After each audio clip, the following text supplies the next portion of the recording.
Don't reheat those nachos. The cheese doesn't last very long, especially if you keep them out. So you're insinuating Sabrina Carpenter has murdered Barry Keoghan? I didn't say it. That'd be crazy.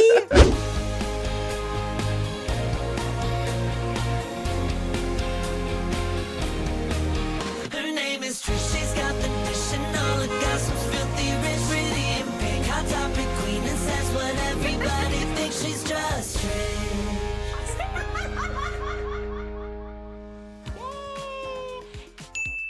Hello. Welcome back to the Just Trish podcast. I love being here, and I hope you love being here too. It's a safe space here. We love to just listen and don't judge. Boom. Actually, Ellen, I feel like we do judge. Ellen, we love to judge. I mean, I don't think you could get it out of your system ever, you know? No, I think we try to keep an open mind, but then we go back to judging for sure. Yeah. I think I judge first and then try to get an open mind. Honestly, you know what I mean? You're so right. Yeah, we do have to walk things back a little bit. Yeah, because then there's some times where I'm like, okay, I see. I see the light, but I love to judge right away. Me too, yeah. So fun. Shout out to the sponsors of today's episode, Caraway Home Cookware and Home Chef. Oh, we're just in the kitchen today, where every woman and man and non-binary should be, because it's delicious. Person. A person. You can just say person. Yeah. Yeah, a person, really. Animals, too. They love to eat.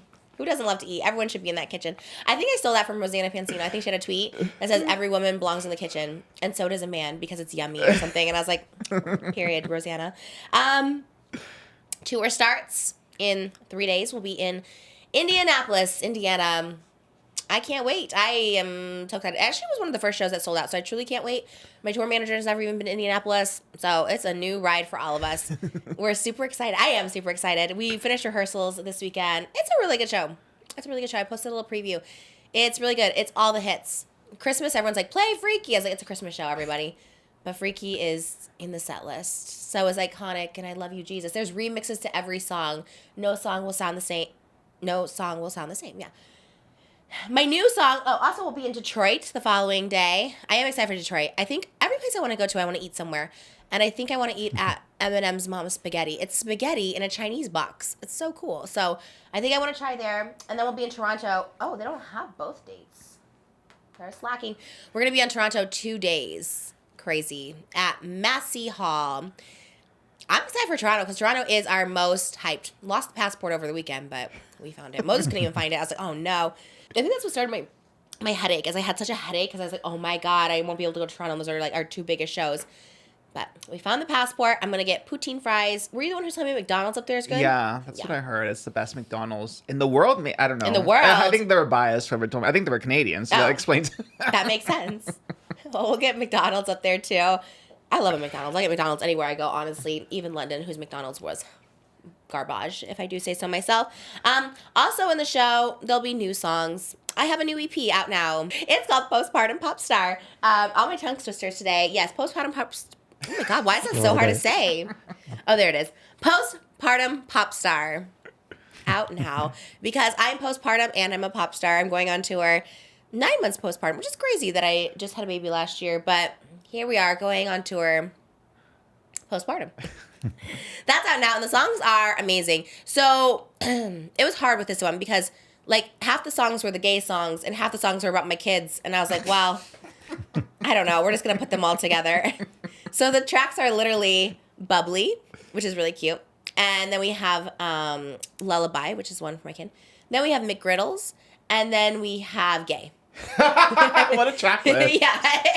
So I'd say 3/4 of the songs are more gay. But I had to put the ones in about my babies because there wasn't a good place for it. I could have put it out as a single, but I'm like, we'll put it there. And then the album was originally going to be all songs about my kids. So that's where the postpartum, because I had the photo and everything. And I was like, no, I'll just put it all there. They're going to grow up in a gay world. You know what I mean? As long as I'm their mom. And they're lucky to be living. Yeah. Yeah. That's my next parody. That's a Shane Dawson parody. Where's the Woman's World parody? That's what we need from Shane and Bart Baker. Where are they back when we need them now? Also, exciting news on the tour stop. It's not on here. But in between June 5th and June 7th, June 6th, we will be in Washington, D.C. at World Pride. Woo! I have a good time slot. I think I'm 5:30 to 5:45, tentatively. I thought that was pretty good. I thought it was going to be like 10 a.m. I was happy to do that. I was like, yeah, for sure. A really good lineup. I think Paris Hilton's going to be there. Whoa. J-Lo. What? Yeah. It's going to be crazy. And we've always said we love J-Lo. Love J-Lo. Always been supporting her. Yeah, We're they're J-lovers. Love. When I think gay pride, I think J-Lo. Tiana does stand for everything and everyone, honestly. Yeah. Every woman, every man. Mi gente Latino. Yeah. My favorite saying from her. I do love that. Why did she say that? Where was that? She's accepting an award. I want to say an American Music Award. Love it. Always. And that's that. Yeah. There you go. So we'll all be there at World Pride. We have a 15-minute set. It's going to be good. We're going to do something different from the tour. We're going to do some hits, but I think you really love my song Gay. I think that's the hit on this album, so I think we're going to perform that. Hopefully. If it goes well, if it doesn't. The gays hate it. They may hate it. They may be like, this is too much. But I did write it with a gay, so I think he also was like, we're just like, what else? He did throw in some of it, you know what I mean? Like the iced coffees was his like contribute, because I'm trying to think of what's gay, you know, Rainbow Birkin, gay, you know, we're trying to do all that, so he did throw in some stuff. Speed Walking was mine. I'm like, Speed Walking, gay, like, you'll see, it's a good song. Listen to it. It's just fun. And if you hate it, you the gays, then we'll just pretend it didn't exist. I'll scrap it off iTunes. And I think that's it. patreon.com/justtrish. We reviewed me and Moses going to the circus, which was, again, a sleeper hit from a couple years ago, and I was happy to review. I literally watched us reviewing it like 3 times because I just thought it was so funny. I know it's good when Oscar laughs. Like, you laugh so much at like the Trish talks and this one. And I was like, wait, good. That's good. Literally, my stomach was hurting from laughing so hard because every second, I could go frame by frame of that too. There's a lot to analyze there between the two of you. Maybe it was the music video the next day, and I remember being like, man, we kind of are awkward. Like, even just filming the video, I was like, this is so awkward to even look at you right now. I think we're just awkward on camera. We had such a romantic, like, we were literally, you know, it was kind of like the Blake Lively, Justin Bieber. Like, we were standing there in the middle of the dance floor. Oh, you did say and that. And we were just talking to each other. And they shouted cut, and we didn't even hear it. We just kept looking at each other's eyes. You did say that reference on the set. Embracing the moment. Yeah, we couldn't stop looking at each other. Oh my God. We missed the cut. We actually was like... I guess we get now how they get caught up in it. We get lost in each other's eyes. I think I was just more like embarrassed. I was like, oh my God, this is so cringy. Oh my God, it's too funny. That's why it's good you're over there. I can barely see you. The lights are blinding me. So I kind of don't always see Moses. So sometimes I'm like looking over, which is probably good because I do think like couples who make content are a little cringy. You know what I mean? Just in general. Like, whenever I see couples together, I'm like, ugh, you know? Yours in particular, because you guys were engaged at this point, but the way you're talking on this, like, shoot, you guys, you have to see this video. It's literally so good. It's so worth the $10 subscription. Because it's literally like you guys just met 15 minutes ago. Yeah. Because the small talk that they're attempting to make, yeah, the circus, it's pretty hard, isn't it? Yeah, harder than I thought.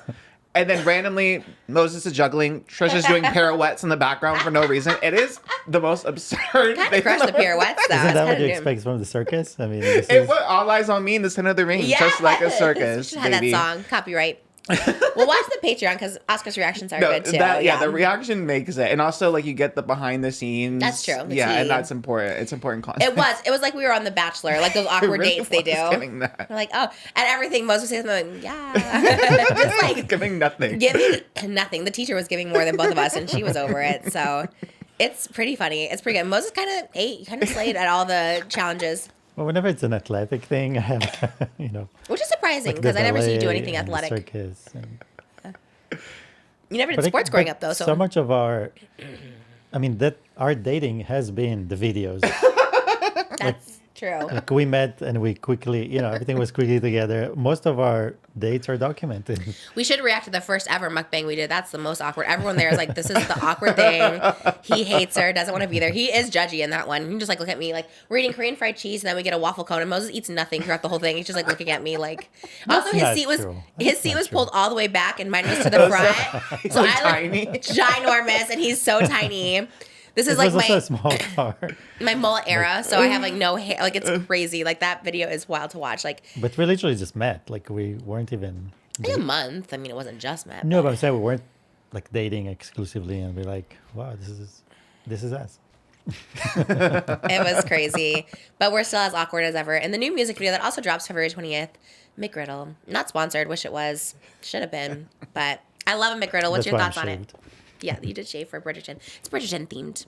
People think people thought we did Bridgerton for like a Valentine's shoot, but we just wanted to do Bridgerton again. What is the crossover between the McGriddle and Bridgerton? Oh, because the hook is, this is what no one got. Literally no one on the set had seen Bridgerton, not even my director, who I was like, and we're like close and we like connect on so many things. I was like, how have you never seen Bridgerton? So didn't really get the storyline, but the whole, it should be called Messy because the refrain is like, messy, you know that's how I like it, messy, I'm thinking you should try. So basically like, it's basically about being just like a messy person or whatever. And anyways, then it kind of goes like, the verse goes like, I do just what I like. They say control your wife. I'm like, don't even try. So it's kind of very like, she kind of is doing her own thing. So it's like, you can't control me. I'm just going to be this way. So it was giving Penelope in like being Lady Whistled Out. And everyone's just like, he's like, okay, you need to stop. She goes, I don't think I want to. Like that's the whole. Oh, okay. Okay. So she's like messy. And so that's where it comes in. And yeah, so literally no one on the set, no one playing, like no one knew what Bridgerton was. I was like, isn't this the biggest show in the world? Like I'm just so confused how no one saw it. Not one person. I was like, okay.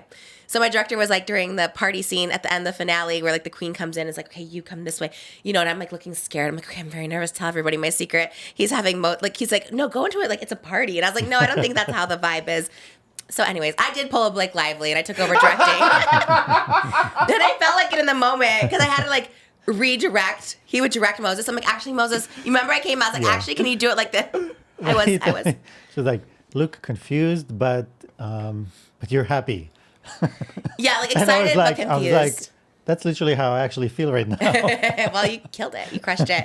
No, and everyone crushed it. We had like background and featured actors and like everyone crushed it. Yeah, there were like 20 people, you know, and everyone were like wigs and costumes, and Yeah, they we had were budget. having a blast. I mean, Yeah. the cast, they would not stop laughing and dancing and Oh yeah, we playing should put a around. clip. Like literally after we like really- wrapped everyone, I'm like, okay, thank you. They all just started going like Trisha, Trisha. Like it was like a concert. I was like, that's never happened on a music video. So everyone was very nice. Everyone was very hyped. And it was cold and it was pouring rain. It was Thursday, so it was like pouring rain. And we were going outside to use the bathroom. Probably why I got a little. I'm not sick. I went urgent care yesterday. I'm like fine, but my throat came back up. I was like, dang it.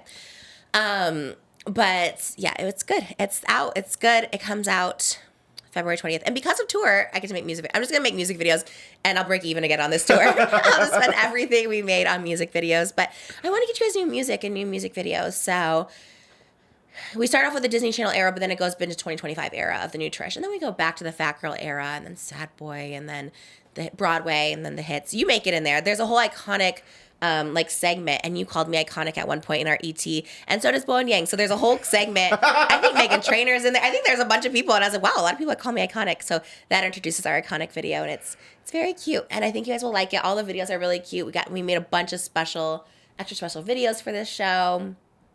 I think it's gonna be a good one, you guys. I don't think you should miss out. So I think there's still tickets left for Detroit and the second show in Toronto. So get your tickets today. Get your meet and greet. The meet and greet packages are fabulous. And that's my favorite part is meeting everybody. Honestly, I should just do a meet and greet tours. No one probably cares about the show. They're like, we just want a picture. No, I think this one people are very invested because it's the hits. It's the hits. It is. My finale, my farewell tour. It's a hello tour and a farewell tour all in one. It's first tour and last tour. Because it's a lot. It's like so much touring. I was like, this is a lot. And I'm excited. I'm not going to have boots. I'll probably be wearing I'm not going to show you my legs because they're kind of pale right now. But I have Keds on. So there'll probably be Ked sneakers on stage. But that's a whole other thing that you'll have to go to my TikTok for. How are you, Oscar? Good. You are kind of giving me Shakira vibes, by the way. I was Really? thinking with Right the tour. now? Well, because there's it's a perfect segue into a hot topic that I am dying to discuss because Really? it is so you-coded. Shakira has been accused of plagiarizing Beyonce's Renaissance tour. It's like been a whole viral thing because in 2023, Shakira did go to see the Renaissance tour and Billboard asked her like, "Oh, what are you doing here, Shakira?" And she said, "Oh, I'm here working, taking notes." Oh, and then she's up front. She's like, yeah. And then the concert happened. She just performed the Las Mujeres Ya No Llegan. I hope I said that okay. That sounds good. World tour. What's it mean? Women who don't cry, I think? Maybe. You're really good. You were translating the Temptation Island really good. Kind of. I am contextually like I'm very like white Latina because I know some words contextually. It's pretty good. But yeah, I can kind of get the gist. We gotta learn it. We gotta take Spanish this year. I know. Patreon. Maybe we should start like Duolingo or something. Yes. Is that interesting? Probably nobody cares. I do have a Duolingo hot topic later on. Yeah, it was trending. Yeah. I love Duolingo. We use Duolingo. I like it. Okay. I'm gonna show you just so you can get the tea. I'll show you the comparison because it actually is so funny and it does remind me of something that you would do. Well, yeah. I mean, who doesn't love to reheat some nachos? You know what I mean? Like, I've seen that going around. the reheating nachos everywhere. But Twitter was accusing TikTok of stealing that from them. Anyway. Of the reheating nachos? Yeah. That's so funny. Okay, I'll play this video and Jimmy can insert it in. Oh. So the outfits, the silver. She said, let me do the choreo. Damn, the screen too? Oh Like, my it's gosh. kind of crazy. That is crazy. Oh yeah, the outfits was a big thing too. The silver outfits with the dancers. Wow. Oh yeah, then there's also some comparisons to Eras Tour too. Oh yeah, the big Oh. thing is Beyonce has like the silver horse Renee, and then Shakira has a silver wolf that comes out. I'm dead. I kind of live. Do you I think live? It's fierce. I think she, like you said, she was kind of upfront about it. She was like, "Yeah, I'm taking notes," and she was studying. I do too. I like live for it. But here's where I think is like a little. You guys know I love to copy everything, but I'm me. I'm like going with no sets. Like I'm not performing stadiums. I think if you're like Christina Aguilera and you copy like Britney Spears' every move, that's like annoying. So I think like they're just so big, both of them, that it might be a little like, excuse me, what? You know? It is wild because even I think the fonts being so similar too. It's like I think you gotta at least. Like Tyra Banks always says, steal from the best and make it your own. Yes. And I think like maybe just change the font, or maybe instead of silver, gold. I don't know. Like change the metals. Change a lot, honestly, because that's actually crazy. I can compare it to me. I'll compare it to me. Like, okay, so obviously I take from everything like Britney Spears, whatever. And again, it's like, it's me. Like, you know, Ariana Grande doesn't care that I'm copying her. You know, I'm not the girl who, what's her name? Paige. Is her name Paige? Yeah. So you know what I mean? Like, I don't look exactly, so whatever. They don't care. They're like, whatever this little fat wants to do, let her do it. You know what I mean? So I can compare it as like, if another YouTuber copies me directly, and like, I don't have original ideas. I'm not claiming to. However, I do think my Fat Chicks video was somewhat original, but I give that credit to my director, Andrew Valentine. I was like, okay, it's kind of like an original idea. Not that original. It's a diner. It's like whatever. But I didn't copy anyone really per se. There was no like mood board for that. I was just like, oh, I want this, whatever. And he had his ideas. Okay, then like another YouTuber who's like same caliber as me, right? A couple years later, hires my same music video director, gets the same location, same hairstylist, Cedric, my choreographer, same cost. Like, it's literally a shot by shot. She's outside in the ponytail. She's on a colored wall, like with the same like bouffant hair. She's in the diner serving, like shot by shot, really, just a different song. And I know I did that with My Chemical Romance, but it's My Chemical Romance, right? I'm not competing with them. It was 20 years ago, but this was like within a couple of years of each other. And we're both YouTubers, and I'm like, that's annoying. You know what I mean? I feel like, I don't know. I don't know how to explain it. So I think if you're at the same like caliber and not necessarily competing, but you're in the same field where you can just get my music video director and my choreographer and just take the exact same concept, like that's annoying. You know what I mean? Because no one can do Beyonce's Renaissance unless you have a Shakira budget. If I That's did true. Renaissance, we'll have a silver My Little Pony. Yeah, you know what I mean? Like Renaissance. this is what you get, you know? And we love, and people are there for the key, and That's it's true. great. Like on your Eras Tour, you're not like diving under the stage. There's no and- diving. There's some bubble guns that get slippery. And I almost fell the other day on there. But other than that, and they're bubble shooters, not guns. That's such a crazy thing to say. They shoot bubbles. Guns is wild. But so love it. And I guess if I had the budget, would I recreate entire Britney Spears' residency? Probably. Falling off a tree, maybe. But I'd hope someone along the way would be like, let's try and do something original. Like my Broadway show. It was different creatives. They gave me some originality in there. And I was like, I love creating something that's unique and different as opposed to a copy. So that one's wild. And as someone who copies everyone, I'm going to have to say, I would be a little... Actually, she got sick recently, and everyone's like, that's because she was reheating Beyonce's nachos. Oh my God. Don't reheat those nachos. The cheese doesn't last very long, especially if you keep them out. Thank you to the sponsor of today's episode, Caraway Home Cookware. Quit cooking with toxins and start cooking with Caraway. February is the time for entertaining. Whether it's a Galentine's Day brunch with the girls or a Super Bowl watch party, Caraway has you covered. For Valentine's Day, we did a fun little baking with the girls, little cookies, and it was so much fun to get to do that with them and decorate and then put in the oven and then get these nice warm cookies. It was a new experience because my daughter is finally old enough to decorate the cookies, and it was just so nice to have Caraway, just to have no toxins and be safe for the whole family. Semi-crunchy girls unite.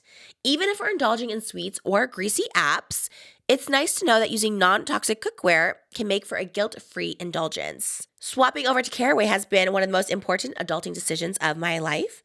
If you're still in the new year, new me mindset, Caraway's organization and storage solutions of all their products keep your cabinets decluttered and your kitchen cleaner. So why should you switch to Caraway? Well, quit cooking with toxins. 95% of home goods are made with toxic chemicals like PTFE or Teflon. Over 75% of fry pans sold in America contain Teflon. 97% of Americans have PFAS, toxic chemicals from nonstick cookware, in their blood. 2.5 minutes is all it takes before a nonstick pan overheats and releases toxins. Make the swap to non-toxic living today with Caraway's cookware set. It will save you $150 versus buying items individually. Plus, if you visit carawayhome.com/Trish, you can take an additional 10% off your next purchase. The deal is exclusive for our listeners, so visit carawayhome.com/Trish or use code Trish at checkout. Caraway, non-toxic cookware made modern. Thank you, Caraway Home Cookware. We love you for sponsoring. And truly, truly, truly, guys, it is much, much safer. When I was starting to read all the benefits of it, I couldn't even believe that I haven't been using them before. And just all the toxins that you can save just by cooking cleaner is very, very nice. So check out Caraway Home Cookware. We love you. Thank you for sponsoring. Don't reheat those nachos. Yeah, I mean, they are, I guess that does make sense. They are pretty much on an equal playing field. Like, obviously, Shakira is iconic and a legend, and so is Beyonce. They've collaborated before. Yeah. So I feel like they're in the same domain. Even though they are different genres, like, they're both, like, the queens of their genre. So that does make it a little bit more complicated, yeah. Yeah. Mm-hmm. But that's a problem that they're in a different genre, because somebody might go and see Shakira's show and think, oh, this is original. This is her show. Yeah. Not That's knowing true. what the reference They is. think like Beyonce copied Shakira. Yeah. I've done that with Joey Graceffa with his... What is the story of my life? I take his like, cover of Story. I literally was like, that's so good. And then when I heard One Direction, I was like, that's crazy. Like, you know what I mean? So, yeah, that could very well be the case. I would be like annoyed, but I guess, I don't know. Yeah, I'm so curious as to what Beyonce thinks, because they are like peers. So she probably doesn't care, I guess. I guess she probably doesn't care. I would. There's some things like someone said like, oh, well, in 2002, Shakira had like a giant cobra that was like similar to Beyonce's horse. But I think the idea of inflatables is kind of like anyone can do that. Are they inflatable? They're like big inflatables that like come out on stage, but they're like giant. Oh, like but they're like a pool floaty? Kind of, yeah. Like when they deconstruct it, like they just suck the air out. Like Taylor Swift did that on her Reputation tour. Shakira did that once in 2002 and again on this tour. And Beyonce did that with Renee the horse. So that idea has been around for sure. But I think obviously you're going to get influenced. Like you're going to see someone use a technology and be like, oh, I want to do that. But I think this one is just like, you can kind of do a shot by shot and see it looks very similar. Oh, no, that was crazy. I haven't seen that anywhere. Like the shot by shot. That is wild. That's crazy. But especially Shakira, I feel like also she is original. Like I feel like all her music and all her videos are pretty original, and like people want to copy her. So it's like kind of surprising that she would do that. I feel like maybe it's her team too. And then I know maybe like last year, she got Taylor's merch designer. Taylor has this like merch where it's like hand drawn like versions of herself for all her different eras that she's done for a couple years, and she always like updates it with like different like drawings that with the different outfits. And then Shakira got the same merch designer to do that. Shakira got the same merch. It's very similar to that. Is it really? It's like, yeah, it's like the different like illustrations of the different like iconic outfits. And then That's this is so like funny. Taylor Swift or whatever. And then Shakira got the same merch team and did the same thing, but Shakira. I'm done. I mean, I kind of respect it. I would love to do that, honestly. I probably would. Any show, anything, just... It is so funny. But like you said, it is one thing to take like inspiration. It's another thing to be like, let me just take every little thing. I know. It probably is just the teens, but I love that there's that direct quote though that she did. She did go to the Renaissance store. Who gave the quote? You think it's a real quote? To Billboard. So yeah, Billboard is like obviously a very real, authentic music journalist. So that's how we kind of know it's the real tea. But I was like, damn. I guess if you're gonna copy anyone, Beyonce is the blueprint. Or Taylor Swift was so huge. Like, why wouldn't she want to copy The Eras tour. Yeah, the best ones. So I'm sure no one else has done it except me and the Queen. What was the one you said that does her? Taylor Swift, I think. I'm I always get dead. her last name wrong, but I think it's Taylor Swift. I love that no one's given her a cease and desist. Like, okay, you can just go out there and perform our songs. Yours, I was a little surprised. Really? I think it's pretty different. We have the Eras of Trish. Taylor Swift does not give a She is like... And you have Girl. eras. It's not like you don't have, you know what I mean? But that's, I know, it did relate the most to me. When I was thinking about when I put together my Eras of tour, Trish, I was like, I don't know if anyone else could say YouTuber. Could say they have eras of music. You know what I mean? Let me think of somebody. I'm really thinking. Because I think your eras are very much defined because you did, like, drastically change your vibe. Yeah. Like, obviously, everyone kind of has eras, you know, of their lives, but yours are very distinct. Like, similar to Taylor, because she has, like, Reputation. She's all snakes. You have Sad Boy. You're all in your emo, so... I have my Disney Channel era where I was just doing only Disney covers that whole year. In, like, 2019, I was doing Disney covers. I was like, I kind of have it. I have a couple, like... What would it be called where you're like speak different languages? What is that called? What? Duolingo? What? But even like trilingual. Like I feel like I put out a bunch of different. I can speak multiple languages. So I was like, I was gonna do that, but I was like, I don't know if these are like the hits. You know what I mean? Because I could have like my Spanish freaky. I got a couple different language You have a lot songs. of But music genres, like all the different Yeah. music genres. so I just feel like mine are just at my fat girl era where like all my songs were about being fat. I mean, I don't think I'm in my fat girl era now. I think I'm in my skinny era. Yeah. In my head, I feel like I'm like the skinniest I've ever been. My scale says differently, but it's crazy. I really think I look so good, and then sometimes You do we look talk about good. it. No, but then you like I watch myself back, like you know, not to body compare, but next to people, and you're just like, damn, like 3 times their size.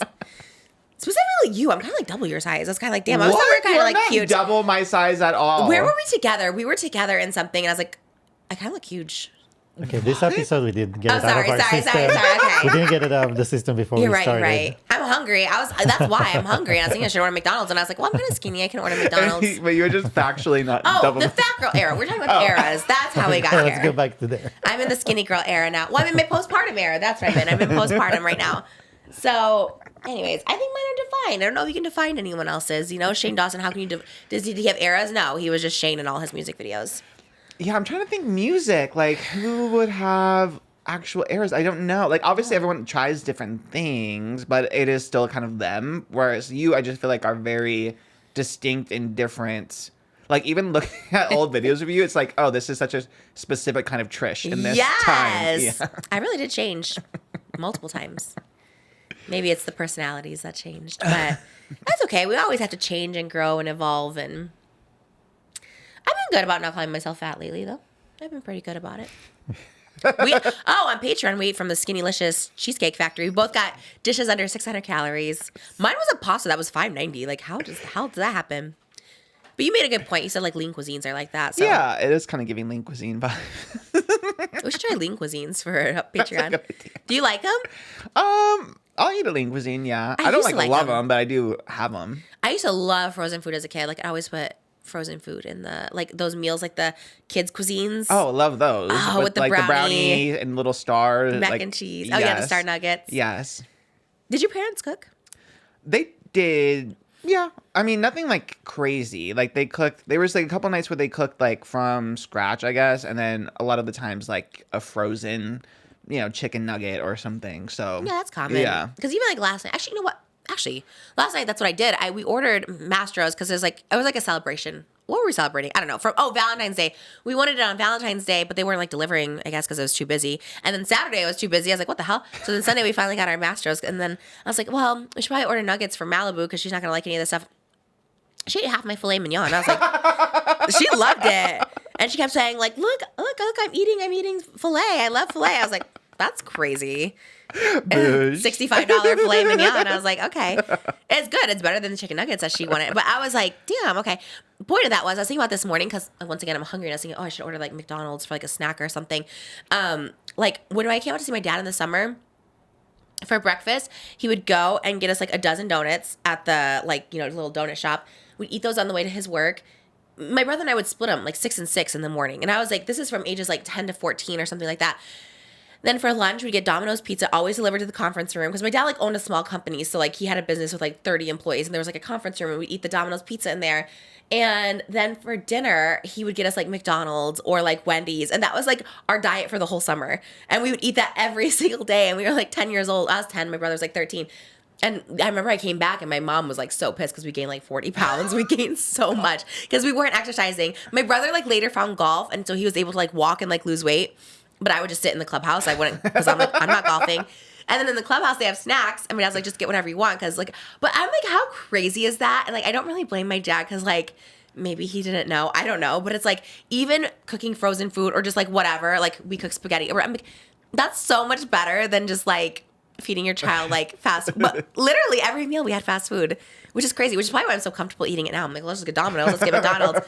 Which isn't, like, often. I know it seems often because I'm always eating it here. But it's actually wild to think that, like, kids grow up that way. I mean, I guess parents don't know any different, but maybe now people do. Maybe now people are like, oh, no, let's not give our kids McDonald's.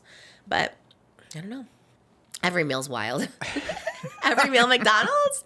Thinking about that this morning. I was like, damn, I really didn't have good eating habits instilled upon me as a kid. No, I didn't either. I think the nutritional, like, knowledge became more mainstream, like, 2010s. I feel like that's when it kind of shifted. And then they kind of started putting, like, the calories on things and menus and stuff, so. They stopped the supersize. Remember they could do supersize? Yeah. Is it because of that movie, you think? It probably had something to do with it. Because you remember you could always get them, like, or biggies at Wendy's or, like, king size at Burger King. And I'm like, I don't know if you can do that anymore. And they would ask you, oh, do you want to supersize that? Do you want a biggie?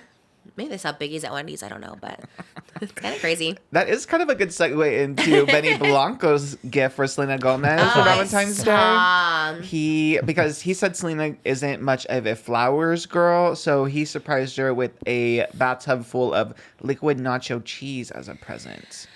Love it in theory, but it cannot taste good after just being, like, sat there for a while. Like, you need that hot queso. And what kind? Was it little Tostito jars that he was just pouring in there? Like, or is it the, like, kind of like the movie theater, the plastic, and you just, like, dump all that cheese in there? I feel like it has to be that kind because it was a whole bathtub full of it. It can't be little jars. Gallons and gallons. They must have brought it in jars. buckets, like big buckets of cheese. And I love nachos and cheese, and I love bolognese, but I don't want a tub of it. That sounds crazy. I was very curious for your take on it. No, but I'm like, oh, you love nacho cheese, but especially when it's just, like, sitting. Anything that's, like, just sitting for a period of time, I'm like, I don't want it. I was thinking more like in the bathtub. Sounds the bathtub itself. Yeah, and the process. Oh, do you think she wanted to sit in it? I thought the chips going along the way and they were gonna dip them. Sitting in would be crazy. Is that what you mean? Pass out. Oh my god. Just taking a bath in the queso. I don't think Would she never. wanted to bathe in it, but What else did you do then? You eat it or you bathe? Why the bath? Like, how do you even come up with that? Was it their bath? It looked like it was in their house. I think it was just one of their That's bathtubs. crazy. I'd be pissed. I'd be like, who the hell's cleaning all this out? Who is cleaning it up? I have follow-up questions. Same. Because I think in that same interview, he's like, I'm always scared one day I'm just going to wake up and she wants to leave me. Yeah, because you put queso in the bathtub. She's like, I didn't know this about you. Damn. I'd be like, what the hell? She did comment on it, and on, like, the TikTok, she said, I love everything about this. I think match made in heaven, I guess. But he didn't show her reaction. He didn't show her reaction. That I think everything. I need to see the reaction. That is a big game changer. Between the Taco Bell proposal and this, I'm just like, I don't see it. I don't get it, but okay. Love is love. Love is love. Someone is out there for you, that's for sure. There's someone for everyone. You think they're going to make it to the altar? I think so. They seem really in love. Okay, I hope so. They did a whole interview magazine photo shoot and, like, a lot of videos for it. And I I felt bad because everyone keeps being like, ooh, he's so ugly, Selena. Why? That's crazy, though. It's so bad. There's so many other things to judge him for, like the queso and the Taco Bell proposal. Like, so many other things. Ugly is the least of the concern. I feel bad. I'm rooting for them just because I want them to stick it to everyone who, like, wants them to break up. I'm like, no, they can make it. People really do want to just ruin a happy thing, don't they? Yeah. They see, like, they're in love and they're like, let's just say how ugly he is, and then maybe she'll break up with him. Which is also crazy when people think that. They're like, maybe if we say this enough, she'll just break up with him. I know. It makes me sad. He's also not, like, the most hideous person in the world. No. Quasimodo might be. But yeah, he did say in the interview magazine interview that he is scared that one day she's gonna wake up and change her mind about him. That gave me a little pause for concern. I'm like, God, if you have that feeling already, that might happen. If you manifest it, you know what I mean? You're like, one day he's gonna leave me. It might happen. He said, I worship the ground she walks on, and I feel like she's the same way to me. There's no ego between us. She's praying for me to win, and I'm praying for her to win, which is cute. And then he said, I wake up in the morning. I know she does the same thing, and I'm like, how can I make her life better? Holding her isn't close enough. I want to be inside her whole body. I just feel a thing for her that I can't even explain. I'm so sappy. That's cute. It is cute. The inside her whole body, we could have cut that out, but you know. I feel that sometimes. You can't get close enough. You're just like, inside. Like the substance. It is very... Right? Oh, we never saw it. We never saw it. Someone's in the body. I think. I don't know. I think the drug is in the body. But isn't the person, like, they unzip the back and the person comes out of the back, I think. Oh, is that what it is? We gotta watch it. Really do at this point. And see what it is. The amount of times we reference it without having seen it. I swear I thought you saw it because you, like, know so much about it. So I thought you had seen it. I can say the same to you, sister. I just repeat what you say. And I was like, oh, yeah, that sounds right. Anything you tell me, I'm like, oh, yeah, that sounds good. That's very dangerous. I know. But, I mean, I don't know. I'm still rooting for them. I think they'll make it. Yeah. I hope so. I think so. I think there's couples that last in Hollywood, and they could be one of it. Selena, I mean, he cooks for her, too. It's also, like, a secret. Yeah. If you cook for someone, they always say it's the key to a man's heart. Go through the heart, through the stomach. Remember that saying? Yeah, the key to a man's heart is through his stomach, right? Wow. That's it? crazy. Well, it works for women, too. It probably works more for women, because women are just, like, obsessed with food. So, like, if you're cooking for me, done and done. That's why I can never replace Moses with Zac Efron, The Weeknd, anybody. No one's making me bolognese every Thursday night. Or even when I ask, sometimes it's just a Sunday night. I was like, let's give me bolognese. Like, okay. And it was late, and I came home, and I was like, oh, can we make bolognese? Like, okay, yeah. So, what if you had a bathtub of bolognese? Absolutely not. You would hate that, too. She didn't even like the person feeding with their hands. I still want to do that. No, I did like that. I want to do that. Yeah, you wanted to recreate that. Harry Daniels once again put me in a text with the guy from that video, Terry. Shout out Terry. And do what? Because I guess he works with... well, ironically, Harry Daniels was with the Haim sisters and Gabriette, who fed the spaghetti to Terry. When was he with them? Last week. And he was like, I need to see one of the girls... Because Terry works with a lot of people, like CHARLI. Who's Terry? The guy that got fed the spaghetti in the video. Oh, okay. And he works with like CHARLI XCX and Haim and Lord. So he works with a lot of girlies. And shout out Harry Daniels. He's very persistent. He said, Terry, I need one of those girls on the pink chair. And He's always trying to book us guests that we never get. Yes. Well, also shout out Terry. He's like, I'm the one responsible for getting Trisha on Women's World. Oh, wait. Oh my God, that's crazy. Yes. I know this story now. Okay. That makes sense. Okay. So, well, I didn't get to meet him there, but someone, I think the casting person, I told you it was a weird way. It was like this like weird email. And he's like, he works on their social media or something that Terry does. Okay. That's what he's saying. He's like, yeah, he does social media for all these people. And he's like, you guys should get Trish. And I was like, oh, okay. Oh, shout out Terry, honestly. Terry, yeah. Work. That's crazy. I always love finding out who's the one who gave my name. Because I'm like, that's crazy, and I also want to thank them. So shout out Terry. That's like even SNL. Like the writer Asha was the one who was like, we should see if Trisha Paytas wants to come. I was like, I'll always like love her. I was like, shout out Asha, the 25-year-old female writer on that sketch. And I was just like, work. Like I was like, thank you so much. And then obviously Bowen made it happen. But like it is crazy. Love you, Terry. What's he look like? He's cute. He kind of like twunk vibes, actually. Oh, yeah. Okay. But I told him that you wanted to recreate that pasta video, and he was very excited. So you guys actually have to do it now. Oh, okay. Well, I mean, if Terry's here, I'll do it with him. That's so iconic. Who was feeding it? Gabriette, she's a model. She's Matty Healy's fiance. Why did it blow up so big then? Because I thought it was like CHARLI XCX that did it. It was at CHARLI XCX's Grammys after party. I wonder why it got so big. I think because it was just so brat. You know, because the pasta was like in the middle. Is that what it was? Everyone had their own plate of pasta, but she just grabbed it, and then there was someone else also eating the pasta with their hands. Honestly, I kind of want to interview Terry about that moment because, like, Terry, what was going on? Come on, I have a lot of questions. Me too. Honestly, if they each had their own plate of pasta, is it that big of a deal? I thought it was like one like shared, and like someone not just a buca de pepo. No, it looked like everyone kind of had their own plates, but I don't know, or maybe like the side of the table was sharing that bowl of pasta. Because then why was she feeding it to Terry? I have a lot of follow-ups. Like, here's the pasta. Okay, let's do I that. need to reach out for a statement. Thank you so much to the sponsor of today's episode, Home Chef. Home Chef is a game changer. Let me tell you guys, there's one thing that we bicker about the most, and it's what we're having for dinner. What do you want? I don't know. What do you want? There's been nights where we don't even eat because we can't decide what we want. Home Chef makes it easy. It takes the guesswork out of dinner time. They come with all the ingredients you need, so you don't have to go to the grocery store or waste time there. You don't have to spend excessive amount of money on takeout. There's pre-portioned ingredients. There's 30-minute recipes. It's quick. It's fast. It's healthy. It's nutritious. You're getting lots of flavor, easy to use. You don't need to be a chef to use Home Chef. So if you want fresh ingredients delivered to your doorstep, plus a simplified cooking experience, Home Chef may be right for you. Users of leading meal kits have rated Home Chef #1 in quality, convenience, value, taste, and recipe ease. Home Chef has over 30 options a week and serves a variety of dietary needs. Plus, it's economical. Home Chef customers save an average of $86 per month on groceries. And when meal planning ends up on the back burner, check out Home Chef's new 5-ingredient meals that simplify prep with super easy recipe steps using just 5 fresh, pre-portioned ingredients. For a limited time, Home Chef is offering my listeners 18 free meals plus free dessert for life. And of course, free shipping on your first box. Go to homechef.com/Trish. That's homechef.com/TRISH for 18 free meals and free dessert for life. Homechef.com/Trish. Must be an active subscriber to receive free dessert. Thank you, Home Chef. We love you. We'll continue to use you. And thank you for sponsoring the podcast. I love it. Also, pasta's so hot. I can't even imagine. It was steaming in that video. That's why I'm like, Gabriette, I have to reach out to Gabriette too. Maybe they were like drinking and they didn't feel it. Because that's crazy to not feel the hot. Because even when I'm just eating it, I'm like, it's so hot. Burns the roof of your mouth. Yeah. It's like, what? To touch it with your hands is wild. Shout out Terry. Yes, I know that story now because I was like trying to figure out who. Yeah, shout out Terry. I know. And shout out Harry. I love that Harry is just always. Harry is in the mix.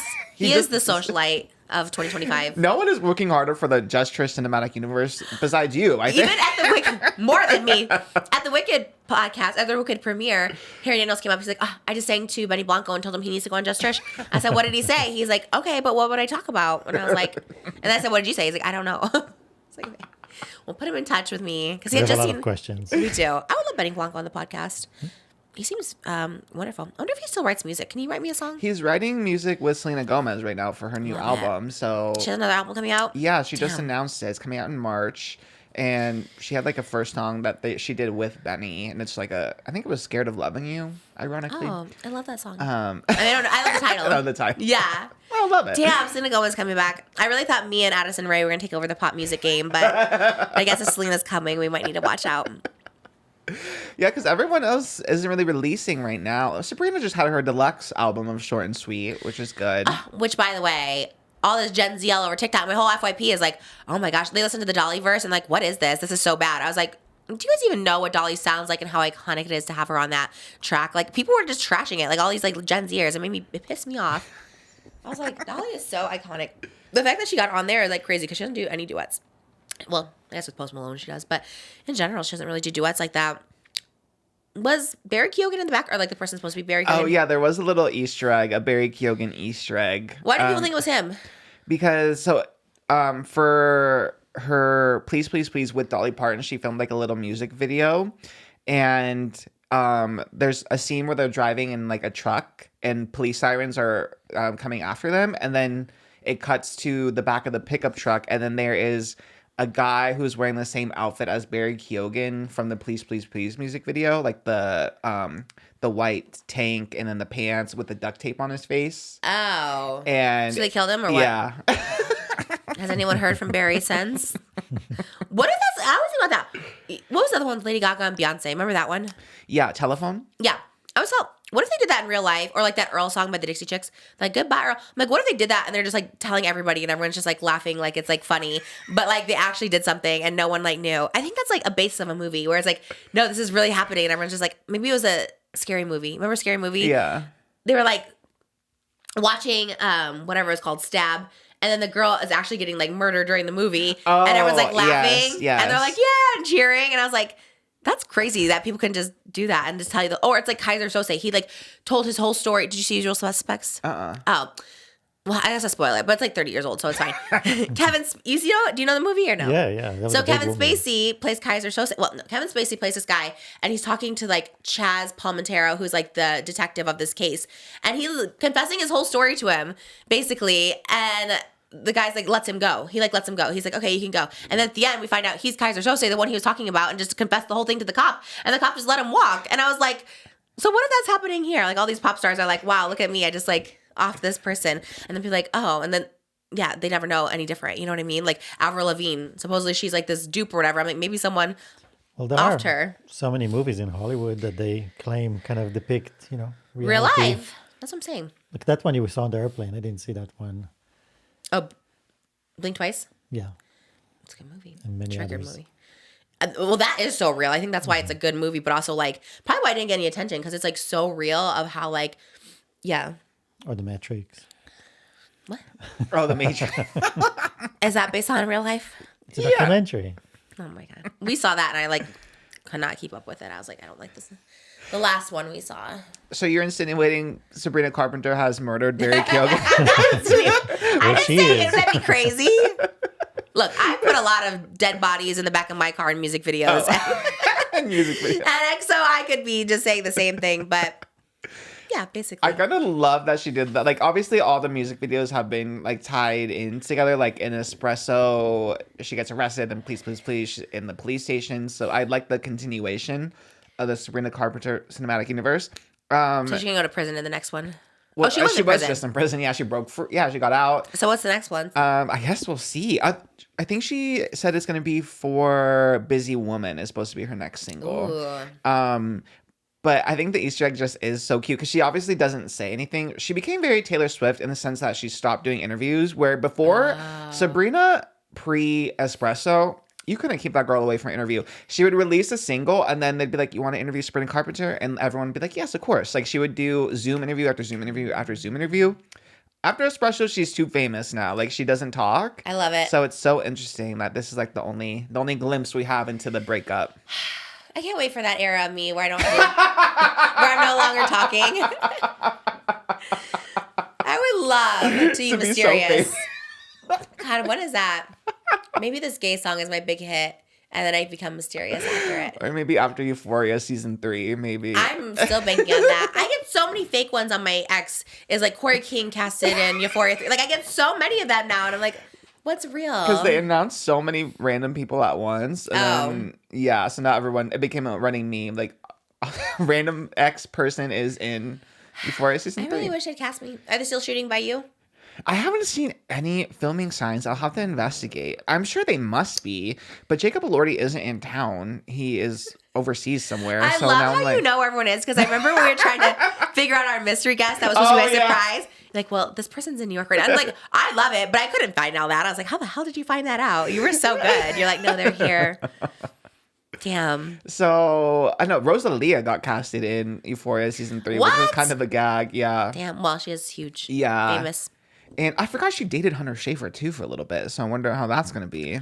Really? Yeah. I didn't know she was bi. I guess so. Yeah. Because she dated Hunter. I think right after Hunter broke up with Dominic Fike.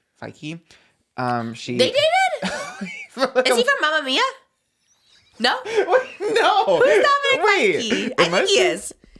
I know what Dominic was in Mamma Mia. I don't know if this is the one. Because that'd be wild. Did he have like a little face tattoo? No. I was gonna say I can't I don't know imagine who I'm Dominic thinking of. Fike in. I think this. Okay. And then she dated Jeremy Allen White, didn't she, Rosalia? Oh yeah, I forgot about that. Okay. Well. But I think Dominic is back for Euphoria season 3, so that's like 2 exes and he's one. in your. Yeah. Yeah. How do you deal with that? Yeah, that is quite a. I don't know. Maybe she's still friends with all of them. But Hunter talked about Dominic on Call Her Daddy, and it seemed like it didn't end very well. What'd she say? I think if I'm remembering correctly, it was something about like she saw him like DMing like other girls and stuff. So it's interesting to see how that dynamic I always will be. think about that. Like, if I'm in the same city as someone I date, I'm always just like, God, I hope I don't. Because that's like so awkward. Like, what if you see that person? I know. Let alone like work on set with. Yeah, them. I could never. That's crazy. 2 of your exes. Oh my God, I want to be on that set so bad just to see. I know. Because there's already so much drama with like Sam Levinson and everyone, let alone like this like love triangle now too. Ooh, Like you should get what? casted. Would love. I'd be like an extra. But now I don't know like what. I would love to be an extra. Honestly, I would eat that down. Less pressure too. We always talk about that. Even Bridgerton, I was like, how do we get to be in the background? Like that's so fun. That's why I recreated the music video. I was like, oh, we get to be in Bridgerton. And no one knew Bridgerton, which was so annoying. I was like, damn it. My favorite thing is watching like shows or big movies, and then especially like when I see them for like a second or third time, like I always look at the background actors and see like if they're acting down or not. And I'm like, yes. Like they steal the show sometimes. But see, a good background actor wouldn't steal the show. They blend into the background. The ones where they're like, you know, they're stealing it. You know, be casual. I feel like the ones that are doing too much. Although I would love to be that person. I was gonna say. I think you know, I think now I would. But if you see me in the background. What have I been in the background? Obviously, Modern Family. That wasn't really a background. That was kind of a featured role, a featured background. I'm trying to think. God, what have I been background on? I don't know. I guess I've always been featured. Like the Jack one technically has background, but I was also featured on that one. So I just always been a featured background. I don't know what to say. I would love to. Oh, also a good segue too. I think that you do have hope in becoming a big screen actress because Maya Hawke did a podcast where she said producers are casting actors based on their social media followers. Love it. She talked about it as like a very dystopian thing about like how it's so sad that because she wanted to delete her Instagram, but she was told she has to keep it because the cast has to have like X amount of followers in order to get funded for this specific unnamed movie.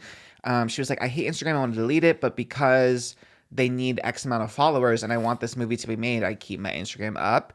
And everyone was like, ooh, damn, that sucks. Like, it's so dystopian. But I'm like, Trisha. I know, but this has been going on for a while. And I'm like, how have I not been casted? Because Addison Rae started getting cast. And look, I'm not knocking it because I do think Addison Rae is a great actor. So I think like for people to be like, oh, they're doing it based on followers, but sometimes they're good. Sometimes they're good. Like Addison Rae is good. Yeah. You know, it's kind of like the Nepo baby. Oh, I hate when people are casted because their parents are famous, but sometimes like Maya Hawke, they're good. So it's like, that's just how the world works. I don't know what to say. Like Nepo babies, influencer people, like people will see a movie because Addison Rae, wasn't She's All That or He's All That? Wasn't that like number one on Netflix? Because Addison Rae, it was a terrible movie, but everyone's watching it. I'm watching because Addison Rae's in it, you know? And like, it's literally just like built in marketing. Like, if you look at Sydney Sweeney, for example, I think a big reason she's probably casting like Madam Web is because she has so many Instagram followers. And she was promoting the hell out of that movie. Like, she was posting all the behind the scenes. She was looking good in her costume. And she kind of ate with that. And the movie was out. And but it was like built in marketing. So it is like unfortunate because it, you know, it can like undercut a film, I guess, if you're casting... if you have to cast based on followers other than talent. But realistically, it's like, well, if Zendaya's in a movie and she's promoting it on her Instagram, more people are going to know about it than... World of Wonder posted a preview clip of me on Snatch Game, and they only showed me for like a second on the actual show, but they posted the clip like 2 days before, and it was just like me. It was just like Acacia being like, oh, I'm doing Trisha Paytas. They clipped it. It was all over the place, and I was like, oh, that's cool. They're using it as like promotion. And then when I watched the actual thing, I was like, oh, it was only like a minute. But same kind of thing. They're probably just like, wow, people will watch it because Trisha's on Snatch Game, and then they give you like a minute of it. You know what I mean? Or My Broadway Dream. You know what I mean? Like, obviously not based on talent, but they're like, well, people seem to be interested in her, so I love it. The power of the people is what I always say. Power of the people. They get to decide, which I love. Yes. Can I tell you, before the power of the people, it was old creepy executives. Those are the ones that you're casting couch, Harvey Weinstein, all those stuff like that. I was in that world, and it's like if you weren't pretty or skinny and they weren't like attracted to you as a person, like you're just not going to get casted. So I love this new era, power of the people, to be honest, and it works. Like the influencer works. You know what I heard? Speaking of non-talented Broadway actors, Cameron Dallas, is that his name? Oh, yeah. He was casted in Mean Girls. And when I was in New York, yes. And I was asking them, and I was like, that's so crazy because, like, he really was bad. You know what I mean? Like, he's just not a musical theater person. He doesn't, like, sing at all. Like, horrible. I'm like, that's crazy because also he played Aaron Samuels, which is, like, a huge role in the musical.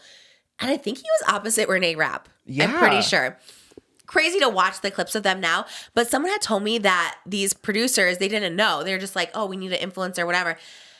And they thought he was Shawn Mendes, which is like, I'm like, how did it get that far before they realized it wasn't Shawn Mendes? Like, they signed contracts, surely. Like, that's crazy. So they literally thought up until like first performance, it was Shawn Mendes that it was being casted. I was like, that's crazy. And it was from a pretty reputable person that's like in that world. So I was like, that's why. And that kind of makes sense. Like, maybe they didn't like and think they were the same person, but you got to confuse like, oh, he's the one that sings, Right. you know? Yes. Yeah. Okay. Yeah. That's what I was kind of thinking too. Was like, oh, they're Yeah, because they were in the same group. They're the MagCon boys, so he's just like, oh, that's the Viner that really? sings. Oh, yeah. that makes more sense than the mix Shawn up. Mendes' roots was being a Vine MagCon boy. Oh, that's so funny. So yeah, they're probably like, oh, we want that one that sings. Yeah. They just got lost in the shuffle and came down. So I'll do it. Where's he at? That's a good question. Let me look it up because I have not heard much about him. He was spamming my DMs. It was like, hey, do you want 12 million followers? I was like, okay, random. What? Yeah, it came from Cameron Dallas. Recently? Yeah, can you see my phone? I'll see what it says. He's like, because it was like on the top followers. I mean, I'm sure it was like a bot or something. Oh. But it definitely came from his account. Sorry, babe. Thank you. Oh, he has his LinkedIn in his bio, on his Instagram bio. That's how you know it's serious. That's what I'm saying. I think it's like a bot or something running his account. Oh, yeah. He said, hey, are you monetized on Snap / getting brand deals for it? Oh, he has a monetization business. Oh, do you think it's called really him? Fanfix. I think it is. I think he's... Oh, my God. He looks so different. At least he's working. He's, Trying to doing a monetize business. people. Yeah. I should tell him, no, I'm blocked. Can you help me? You should. You should see what he has to say. He was like my top most followed person that like messaged me. So I was like, oh, okay. Fanfix has scaled to over 7 million users and has creators earning millions of dollars on the platform. Wow, Okay. maybe it's real. Yeah, he's number 4. He's has 26 million. MTV sent a reel. Bella, who's Bella? Bella Thorne? Someone who has 24 million. Oh yeah. Oh, it was an invite to a party. Wow, I never saw that. That's so funny. Neva Ted Niveson's birthday party. Yeah, I missed it. Damn. And then Cameron Dallas. Those are my top 3 requests. people. That's so funny. Okay. Well, love that. But I don't think it's a bad thing. It's like CHARLI to me. Like, you know what I mean? Like, there's... The talent will rise. Like, you can cast someone that's bad like Cameron Dallas, and then people are just like, this was bad. This and was then awful. look, Renee Rapp, breakout star. Exactly. So, yeah. Yes. He made her shine. You know what I mean? They're like, damn, this person sucks, but this person's really good. So I don't think it's a bad thing to cast on followers.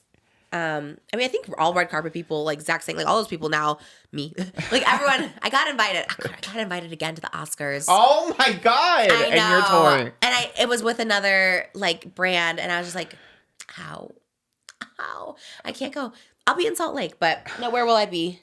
No, I'll be in Seattle. No, I'll be in Salt Lake.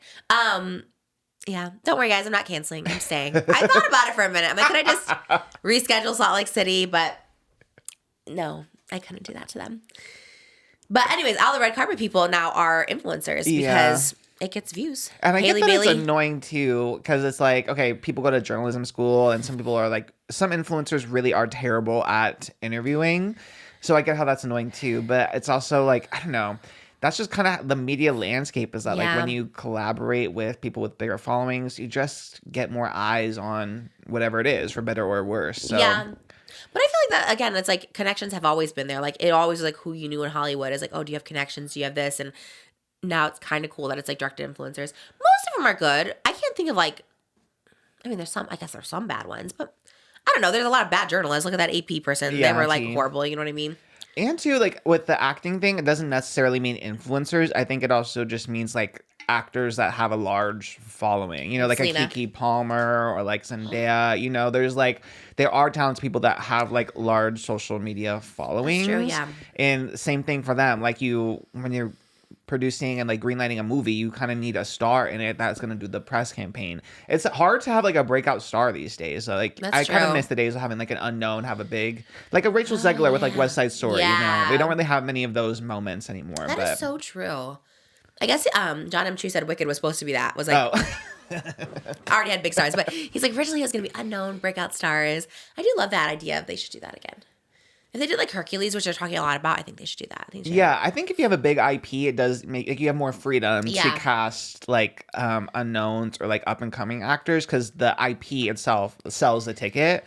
But versus like a challenger is like if you just said it was like a love triangle with tennis stars and it didn't have, you know, Zendaya, Mike Feist, and Josh O'Connor. Like they are the ones that sold it. Which is crazy because Mike Feist and Josh O'Connor are not on social media, right? No, they're pretty. They're the opposite. They're like, I hate interviews. I think they used to. I think didn't Mike used to be on Instagram or no? He did a long time ago when he had like a girlfriend. I remember Oh. following it, but I don't know if he does anymore. But Zendaya, I think they probably had the quota of followers. Zendaya, like, They're like, that's it. Yeah. we're good with her. But then it doesn't work sometimes. Like Aladdin, like the guy who played, what's his name? Mina Musad. Like Oh, he was, yes. he said he couldn't get cast in anything after that. Oh, yeah. And Aladdin made $1 billion at the box office. So Crazy. Yeah. And he was so good. He looked just like Aladdin. He looked so good. I guess the girl who played Jasmine was like in the Charlie's Angels, but you haven't heard Yeah, much from her. Naomi Scott, she was Jasmine, but she didn't.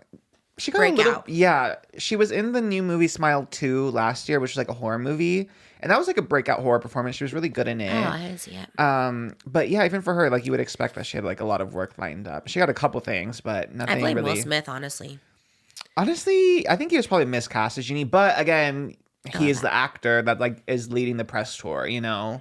And also think of the context of what year was that, like 2019?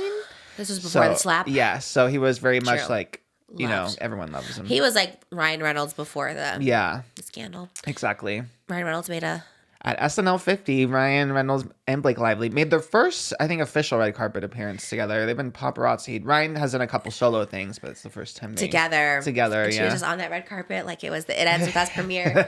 She was just like, Kind of live. I'm like, okay. I didn't Did you love the live? dress, but I'm like, it's fierce.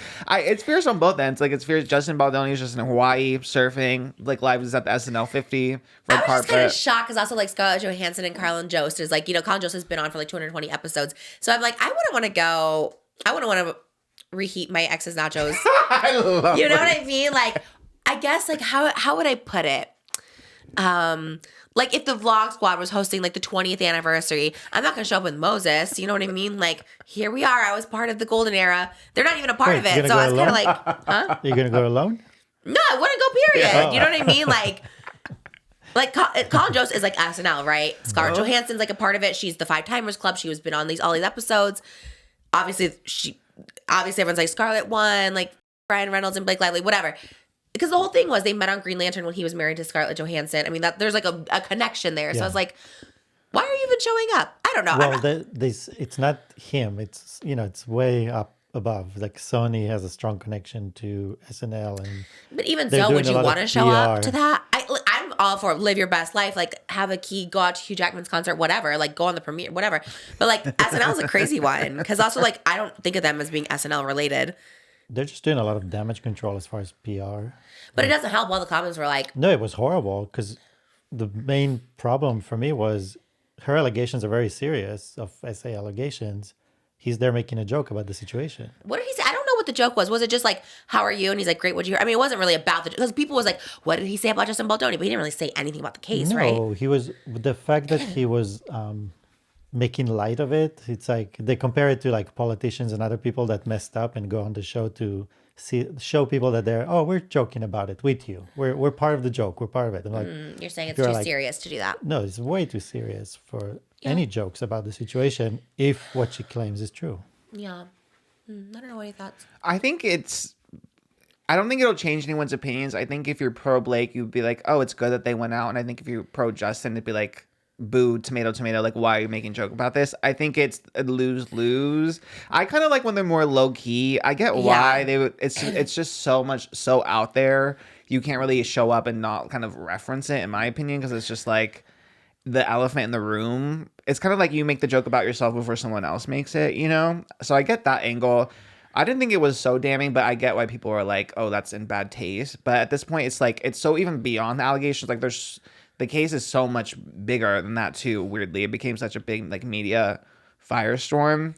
So yeah, I don't know. I think it's just however you feel about him is how you're going to apply the feelings towards the little skit. I thought it was fun. I like the whole thing, the Q&A thing with like everyone though. I thought the whole thing was kind of funny. I think I'm in the minority. People were really not fared, I think, to the whole SNL 50 thing, but I thought the whole thing was funny. They've been like that with SNL. Like I feel like every season, I'm like, SNL's not funny anymore. I feel like they're always like that. I thought so. Did you watch the whole thing? It was like 4 hours. We were trying to watch it last night. Oh, I just saw the clips I went through the SNL's Twitter and just watched every clip. I think it was pretty much almost everything. I don't know. It was 4 hours worth of 4 hours? sketches. I didn't see the performances and stuff though. I just saw the little sketches. We were watching it last night for like an hour and a half. And I was like, I think we should watch Modern Family. It's very long. It was just so long. It was good. I saw the clips too. It was good, but Ryan Reynolds didn't need to be there. Has he hosted? I don't know. I'm sure he has at I some really point. can't stand him anymore. I really can't. I know it is. The pendulum effect is crazy because I think about like, I mean, from the entertainment perspective, I said this before, but like, I think for Valentine's Day specifically, we're like, oh, what couples videos can we like, resurface that'll just do well? And Blake Lively and Ryan Reynolds were always like the evergreen. Like anytime we needed like a hit, it'd be like, just do an old Blake Lively, Ryan Reynolds video because they were so loved.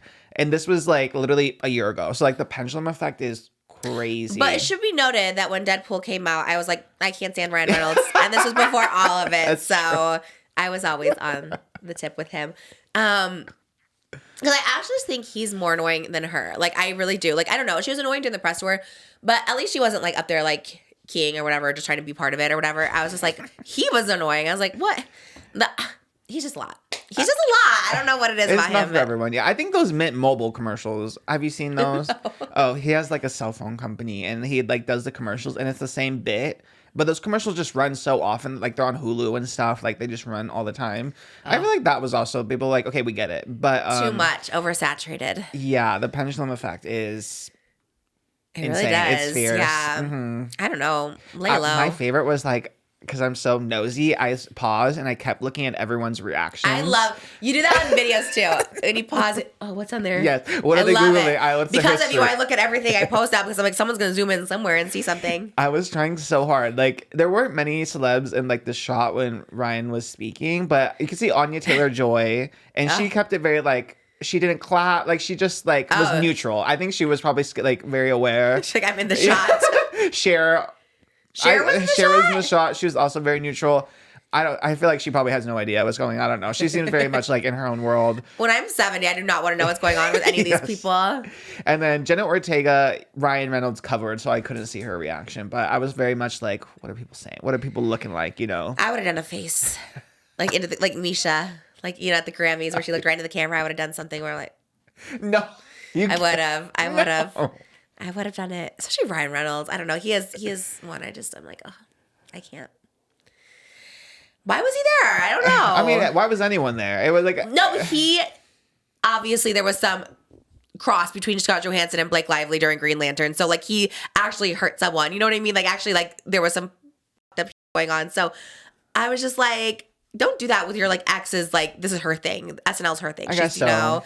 Anyone else, I don't care. Yeah, like Michael Jackson. Well, I guess not. He could have been there, but somewhat. You know what I mean? Like I don't know. Someone problematic. I was trying to think of, but you know what I mean. Who's problematic Colleen? these days? I'd rather see Colleen there than Ryan. Honestly, really? I'd rather see Miranda sing sketch all day long. Okay. Than see Ryan Reynolds there. I don't know. It's just weird. I don't know. At least if it's short, I don't know. I didn't really mind it that much. Usually, I mean, I thought it was like a little cringy, but I didn't like have a huge emotional feeling about it. And then you're going to bring the girl that you met while you were married to your wife from that movie no. I guess that makes sense. I forgot about the Scarlett Johansson. I would be absolutely not. Overlap. And Kim Kardashian like had a crossover with Pete Davidson. It really was a room of exes. I guess there's just so many people that like. That's interesting. I mean, I guess it doesn't end quite the same, but yeah, kind of the same thing. I don't know if I would go if I was like, my ex's thing is SNL. I don't know if I'm going to. Yeah, that makes sense. Why would you want to go? Scarlett was in a couple sketches and everything too. I think she did like 2 or 3. And she's been in them all year. She's been in sketches. So it's kind of like their thing. Yeah. Even Pete Davidson, I don't know. I mean, it's Kim Kardashian. You can do whatever she wants and theirs didn't end like crazy, but still, I don't know. I guess if it's like my ex, I'm not going to show up. I guess like if my ex was Bowen Yang, I don't think I would go. Exactly. That's what I'm saying. I love Broadway, but if my ex is in a Broadway show, I'm not going to show up to the show. Be like, I'm going to go see the show, even if I really want to see it. That's weird. I don't know. Why would you want to even be in that same room? Be like, unless you're friends, I guess. I don't know. Especially because Bowen is, I'm really trying to think of like me in that predicament. I'm like, Bowen is like, he kind of is synonymous with SNL right now, like this era of SNL. No, for sure. If you didn't him, don't go. Yeah. But Kim is not going to, pass an opportunity to be part of something historical. That was crazy. I guess. I don't know. She's done so many things. And she's not looking up at Pete. She's looking down at him. So she's going to be there. What do you mean she was looking down at him? She's not. Like physically she was looking down or like. Oh, I'm saying like she would be here. She would not. She doesn't count him at all. Like she doesn't care. But he is more SNL than her. I'm like, Pete should be there. Kim shouldn't. Right. But she's there to be part of history. She doesn't care about. A lot of people the weren't people there. there. Bill Hader declined. They said, people, shout out people. I've been finding all my information through their Instagram stories. Like, see the people who didn't attend. And Dan Aykroyd tweeted about it. But Bill Hader just did a decline and said, no, I don't want to be there. 50 years is crazy. So how old is Lorne Michaels? Like, that's crazy that he's still doing this show 50 years later. Probably in his 80s. He's still, like, running the show. He, like, gives the notes, tells what sketches to cut. Like, that's crazy. Keeps you young. You never want to retire? My favorite sketch, I think, was Sabrina Carpenter and Pedro Pascal. But also, I think you're rubbing off on me because now I was jealous of Sabrina Carpenter as if me and her are competing for Pedro Pascal. I was like, because she was grinding on him, and I was like, not too much, Sabrina. Well, can I just also tell you, Pedro, I was like, okay, I get it. Oh, you finally switched? I was kind of like, this is big. yeah. This is big. He got me with the comedy. He looked good. He looks good. Yeah. He's a good sport. Were you he's jealous of funny, Sabrina? He's charismatic. I was very jealous. And a little bit of Bad Bunny, too, because they're all too close for comfort. God, that trio. Bad Bunny, Marcelo Hernandez, yes, and Pedro, Pascal. Sabrina, I love. And I'm like, where's Sabrina? Like, I was like, damn, that was a good one. That was the best sketch. I think that's like one of the best sketches ever. Honestly, they can kind of redo it over and over again because the more layers they add to the Domingo universe, yes, it keeps getting. Because they redid so many sketches, and I was like, I don't know, they don't hit the same for me as like when I was a kid. But that one, I'm like, wait, this is actually like maybe one of the best sketches ever written. It's so good. It's so catchy. I love Sabrina in it. I love it. I know I love those sketches. Never stop those. Those are. But I guess they have to. Opportunity now to get the Montoya into the Domingo. Play that out in his world. Who's Montoya? From the sketch was that no, Pedro? Montoya is real. Oh, no, I'm saying the Domingo. Who was Pedro? What was his name? No, the Domingo world. To take the Montoya situation. Oh, this is a callback to into- last week. Oh, the Temptation Island? Well, who is Pedro Pascal in it? What's his name? I don't know what Pedro's gonna be. I'm talking about the Montoya. We're talking about the original sketch. The Montoya. I thought you were talking about Pedro Pascal in the sketch. Domingo. So do you think the guy from Temptation Island needs to be in the Domingo sketch? Domingo needs to replay Montoya. Like he's now Montoya. The guy who I'm plays just trying Domingo. to give them ideas for future skits. Marcelo Hernandez should Yes. recreate a Temptation Island. Style. Yeah. I can you're just giving imagine him. ideas. I You're can just imagine him so spitballing. well doing that. I see it. You can text Bowen that. Say, hey, Yeah. Moses has an idea for I you. start pitching. I'm Harry Daniels. I just start pitching One ideas. second. I see it. Okay, they're both kind of like short in stature, and they kind of have the same body frame. He could do the energy. accent. Oh my Okay. God, that's funny. I see it. I love it. I love it. Yeah. Did you see Emma Stone's popcorn dress? Because I feel like that is a you cosplay in the making. No, I saw Emma Stone with like the red dress. I didn't see a popcorn dress. Oh, she had that red dress, and then it had the pockets on the side to fit a tub of popcorn on each side. Was there popcorn in it? Yeah, she was eating popcorn from her dress. Oh, we you didn't couldn't see see it that. from the front because remember we saw it, and you're like, "That's a weird dress." And my that's God. crazy. I want to It- see it. I have to look it up for you. I would love a popcorn dress. The shape was crazy, but I would love the popcorn. Look, out of it. see, she has tubs of. Oh my That's God. like a Trish cosplay if I've ever seen one. Okay, that's so cute. She should have done that on the show because I was looking at the dress. I'm like, what a weird dress. That's so cute. Who's her husband? He's cute. I don't know. Is that her actually. husband? Is she married? Yeah, she is married. He's pretty handsome. But you need 2 more pockets for the nachos and cheese. I don't know. Side, maybe like on the. Just eating it out. Like here. I don't know. Betty Blanco turned me off from queso, I think. I was like, after I saw that, I was like, bleh. It made me a little nauseous if I'm being real. Moses hates the queso. I used the Tostito one and he hates that. He's like, this is like not real cheese. I'm like, it's so good though. Malibu likes it. She'll dip her nacho in there. Oh my God. It's so good. That one I never want to eat again though. I was like, whoa. That was so crazy. Benny Blanco is wild. I wonder how much of it's real and how much of it's just for performance. That's a good. That's what you have to interview him and get to the bottom Yeah. of it. Because I think maybe with you'll get the realness. I would but love to. Yeah, because he does have just like an exaggerated kind of caricature. And even in the videos that he did with Selena, he was so like overpowering. It was like, what actress would play Selena in a movie? And he was like, I don't know any actors. What? Yeah. What? You're literally working this field. Yeah, it was so like over the top, and Selena's like so reserved. I think that's just her personality, though. I think people were like, "Oh, she's miserable. She's over him," but I think she's just very like reserved Yeah. in general. But he was like, I don't know, who's an actor? Meryl Streep, and it's like, wait, what? She's 70 years old. Like what? I guess Eva Longoria played her in Only Murders. I guess. They said they aged her up, or she said in the show, oh, they aged you up because they wouldn't believe like old people with the young girl. I was like, I guess that makes sense. Who would play Selena Gomez? They would that I think you would have to get like an unknown for or something, don't you think? Yeah. Yeah. Kind of like the Britney movie. I heard that she wanted to play Britney Spears. Selena I Gomez. think I read that Britney had Selena on like the short list of who she Really? wanted. Yeah, they are like friendly. If but Britney wants I shamed her wedding. I think if she wants someone to play her, she should. I think if Selena Gomez played Britney Spears, it would take you two out of it. You know what I mean? Like I feel like I'd be conscious of the fact that this is Selena Gomez playing Britney Spears. I don't know. She convinces me and Only Murders. I believe that she's in that building. She kind of plays herself. I like her in that show. I could see her as Britney. I would love to play Britney. Was it Blake Lively who wanted to play Britney? Was it? I know she wore Britney Spears' dress. I think she was like trying to campaign for it. Wild if so, because I think you had this. Oh, I don't know. More power to you, girl. I don't know. I love it. That's like I would like to play Britney Spears too. That was crazy. I was like, yeah, that'd be wild. They should get it unknown. If it's not Addison, if it's not me, I should get it unknown. I can't wait when they announce that casting. And then I can be Sam. There you go. We would be perfect casting for that. He finally got some airtime on the Traitors this Oh yeah, episode. he finally was speaking. Yeah. Rare. He was on your favorite podcast. Oh yeah. Nick Viall is getting all the people. Why do people go on that podcast? I don't know. What is up with the Vial Files? There must be some agency or something. Yeah, someone connects some plant because he gets like everybody. And Yeah. they're not good. Like they're just not good at interviewing. But okay.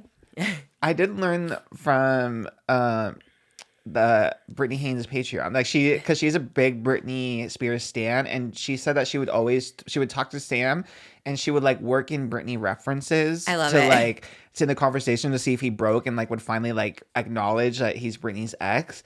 And she was like, he was complaining about something, and she'd be like, it's almost as if you're stronger than yesterday, right, Sam? And she said that he would not break at all. Like Maybe he didn't know.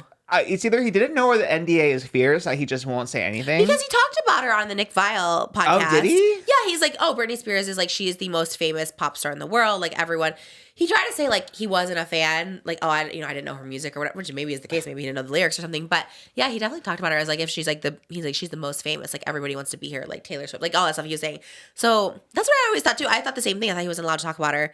Maybe not on TV. I don't know. He talked about it in the Viall Files. Why would he be able to talk about there? Not because they said on the Traitors, like they would behind the scenes, like too, he would just not talk about Britney Spears, and then they have said too that he was very cranky because he couldn't like work out or eat as well as he would want, and he would go like anytime they would eat like for dinner and stuff, he would like analyze their meals. You would thank God you were not on this season with Sam, because that would have been a feud. Oh my! What would he analyze? He'd be like, you shouldn't be eating this. Like this is not enough like protein, too many carbs. Blah blah blah. I would fight. I would fight him all the time. Oh my! I'd actually fight him for Britney and for that. Honestly, that's crazy. And Bob Harper did that to Tom Sandoval too. He's like, "Don't eat that." Like I was like, "What the hell is with men telling other people not to eat and what not to eat?" I mean, Sam looks good, but yeah, I think only if it's like if you ask, like if I went up to Sam and be like, "Hey, is this good? Yeah, should I eat this if I'm trying to lose weight?" But if like I'm just like at the buffet like putting Mac stuff on and my cheese, yes. yeah, and he comes up, it's like, you shouldn't be eating that. Did he say it to Britney? Yeah, Haynes. Yes. What did she? I want to know what was the specifics? I forget. What was she eating? It was. She didn't say like what exactly it was. She did say there's this one specific snack that she liked, like this one like rice cake cookie situation. And then he did say these were actually not terrible. He like took the nutritional info and he was like, this isn't bad for you. Oh my God. Off, Sam. That's so annoying. I hate it in many ways, but that really makes me hate him. Also, it's not like you're in a grocery store and you have options. Like the craft is what they give you. Yeah, Like, that's all actually you so have. true. It's like, Especially in like, well, in England anyways, like the Celebrity Big Brother house, like they literally like, yeah, the stuff they gave you was like so limited. I could only eat like a bag of chips because I didn't like anything else. I was like, I don't know what anything else is. I'm just gonna eat this bag of chips. So probably over in Scotland, I'm sure the food is worse. I don't know, but I'm sure it's not any better. It never looks good. Whatever they're eating never looks good. I know they have like the buffet style, but I'm like, this doesn't look that good. I'd probably be skinny on that show too because I wouldn't eat anything. Sorry, I know we're not talking about. I'm in my skinny girl era. What can I say? Damn, and I was kind of starting to like Sam a little bit on this because I was like, well, he's kind of smart because he said something, and I was like, about like trying to see if who was a traitor by who saw Alan in Yes. the church. Yes, I it was was like, a that's smart so idea. smart. Yeah.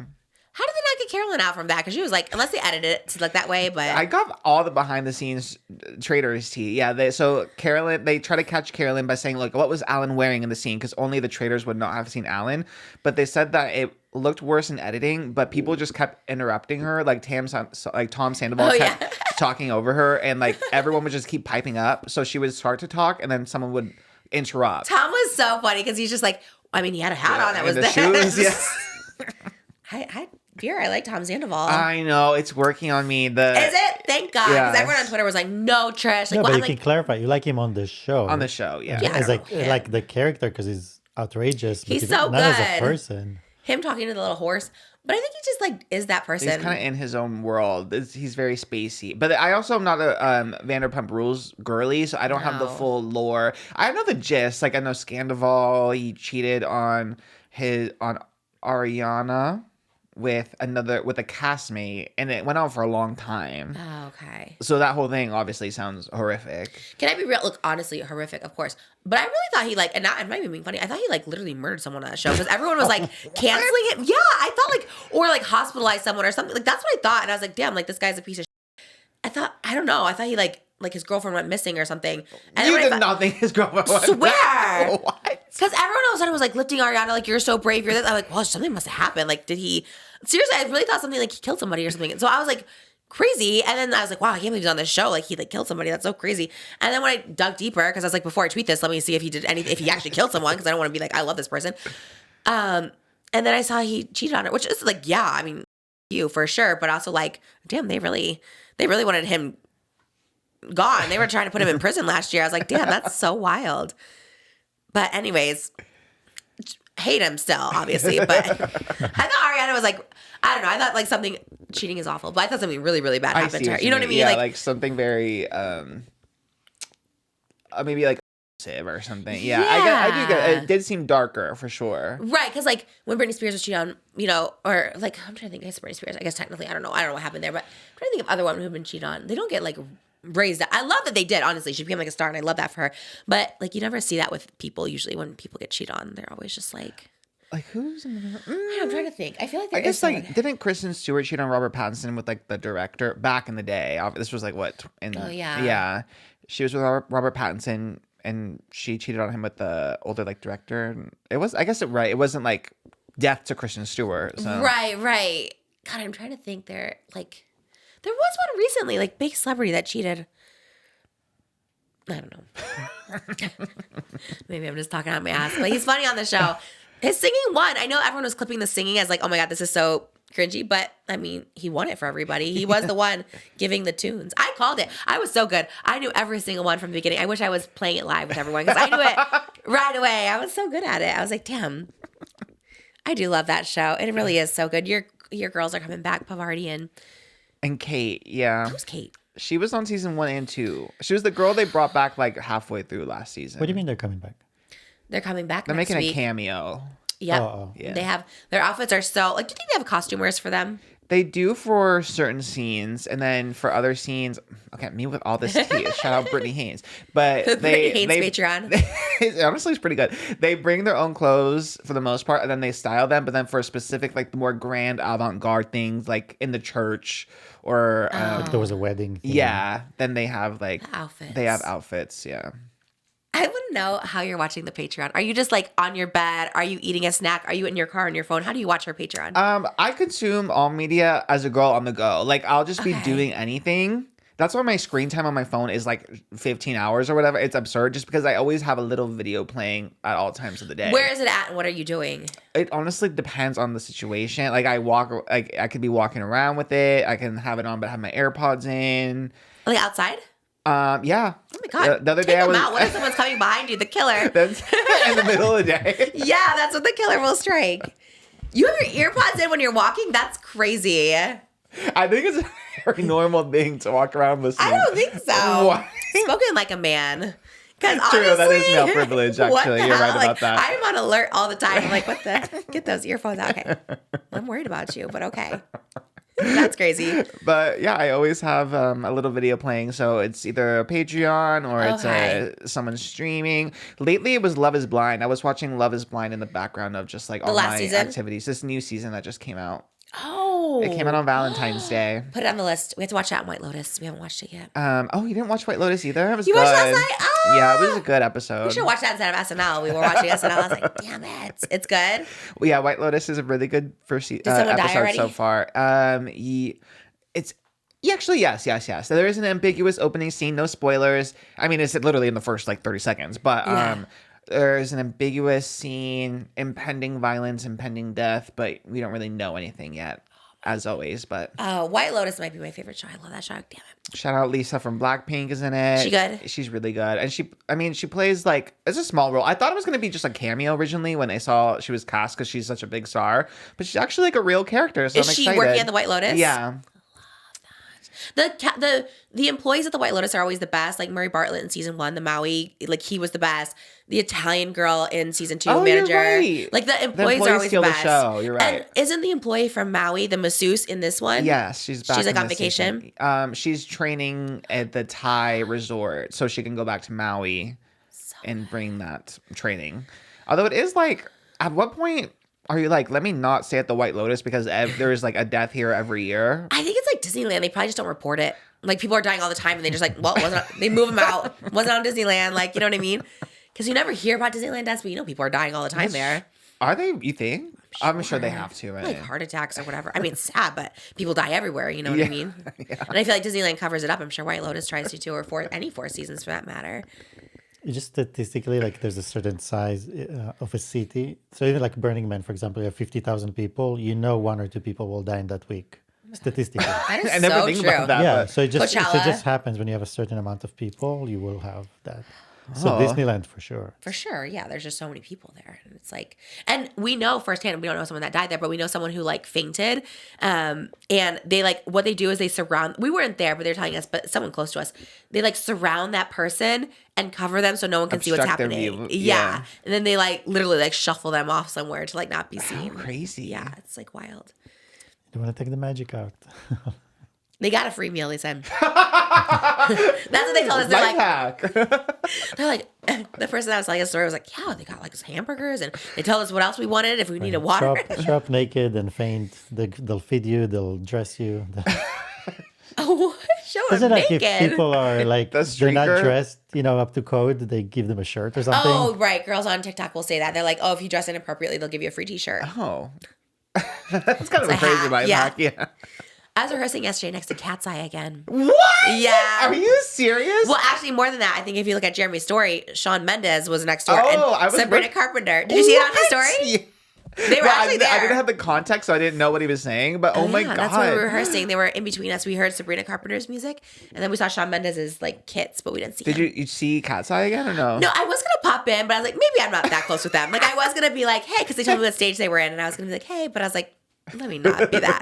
No, we're You close should enough. have. I wanted to go. Sabrina was right next to her. Well, you don't have to say the numbers, but anyways, we were right next to each other, and I was like, what if I just accidentally go in there if it's my rehearsal? I'm like, oh, sorry. Yeah, I think this was mine. Pretend to I deliver want espresso. Coffee. You tackled and like get this psycho out of here. Oh, I know. I probably would never be allowed back. It's a cool rehearsal space because that's where like everyone rehearses. So I was like really excited. I but- can't believe KATSEYE was there again. Oh I my know. god! You know They've what's so always been funny? there. The last time we talked about them, and we had to like take down the episode and re-upload it to No, for the what? for the brand. Remember the brand deal thing? Oh, I thought because of KATSEYE. Yeah. Oh no. But everyone thought it was for KATSEYE. People were like, oh, Trisha said too much. Like KATSEYE reached out to her because Did I she. say too much? What did I say? I think you just said that they were doing their hair. Yeah, they didn't want to do a reveal Yeah. of their look. Oh, I did see something on Twitter like Trisha reveals they have new hair. I was like, I mean, is that big? Is that a big? I I don't know. guess Maybe it it is. was a big thing, yeah. Because I guess it's been speculated, but no one confirmed. But then they were making jokes about it. Like Laura, she changed her icon, her avatar, in like one of her social media platforms, so her Photoshop with a mohawk on, and was like, "Well, Trisha said we have new hair. Here Stop it is." it. Yes. I'm so sorry. I didn't know it was that. I didn't know. I just couldn't post the it was picture. kinda- I think they would have told you because you asked if you could talk about it. So I think they would have That's said, true. "Don't say There was a anything." couple things they told me not to say. Yeah, So, and you, yeah, you and I was did like, that. I said thank you for telling me that because I probably would have said something. I appreciated the It was when I came back out of Mandy. She's like, "Oh, real quick, can you just not mention that?" I was like, "Yeah, of course." I'm like, good thing you told me because I probably would have said the whole probably conversation. So I do know some Katseye secrets, but we'll keep them at that.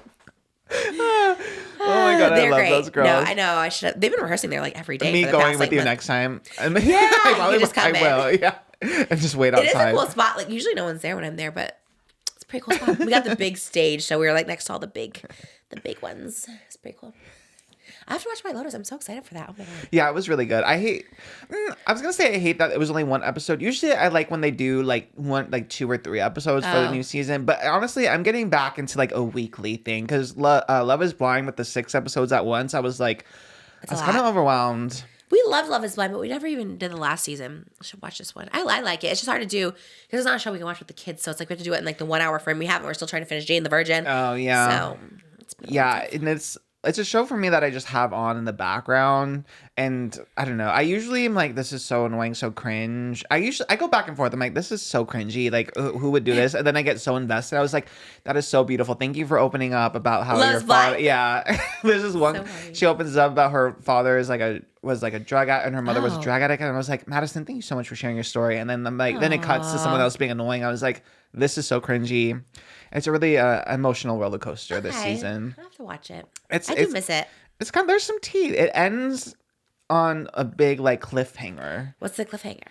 A spoiler alert. Actually, they kind of been doing this in the promo, so it's kind of out there. But the big cliffhanger is this one couple gets engaged, but then he had followed her on Instagram before the show and like he knew her. Followed her. Oh, before they even filmed. Yes, and then unfollowed her once filming. Before, But don't they know each other a lot? I always feel like it's like Married at First Sight. There They're were- always like, there were "Oh, a we couple dated." There were a Yeah. couple of times that people knew each other. I mean, you have to in the same city. But it was very much like Stalker. it kind of gave stalker vibes, but it's a cliffhanger, so we don't know for sure. But it came like That's wild. because then he was like referencing specific things that she had like on her Instagram bio. It was like faith and family, and then he kept talking about faith and family, and then she has like one of her highlights on Instagram was about Christmas, and he was like he just went on and on and on about Christmas, and it was like she was like, "Oh, I love Christmas." He was like, "What? You love Christmas? I love Christmas. It's my favorite holiday. I'm all about Christmas." And it was, and then he's like, That's "Oh, so I like funny. Taco Bell." What? I love Taco Bell. It was like crazy. Oh no, Stalker. Yeah, it was Yikes. very uncomfy. But this next drop is on the 21st, so it's this week. I'm You're like invested. really You're usually set. I'm usually late to all the shows like the Love Is Blind, Love Yeah. Island. I feel like I usually catch on when no one cares anymore. the same way. But this time I'm trying to be on it. We used to be on it. We used to watch like Married at First Sight, Love Is Blind. We would watch all those, but I'm interested. You have to watch it and let me know what you think Okay. because this doesn't sound like me, but the girls were kind of annoying me in this. I was more pro guy. Yeah. Oh my god, we're becoming The patriarch. we're the patriarchy misogyny. podcast right now. We love Tom Sandoval, Sam Asghari, and Well, not me. You love it. I love them on Traitors. Damn. Actually, no, you're right. Tom was charming on Traitors. And the Tom guys was. on Love Is Blind were kind of, I don't know, they come across to me better than the girls this morning. Wow, Yeah, the that's girls. crazy because they never do. They always come across the worst. Terrible, yeah. Shallow There's one and- guy that I don't like, but the rest of them were pretty sweet. To watch And the it. girls were kind of more mean to them, like more dramatic and stuff. Really? Like, To the yeah. Sometimes they are Love Is Blind though. Sometimes they are kind of mean to the guys. Yeah. So I guess we'll see. Do let me know in the comments if you've seen it, if I'm out of pocket, if I'm out of becoming pocket. problematic. The misogynoir. Misogynoir. What does that mean? Misogyny? Misogynoir. Did you make it up? I like the name. Misogynoir. I like read it film somewhere. noir. Yeah.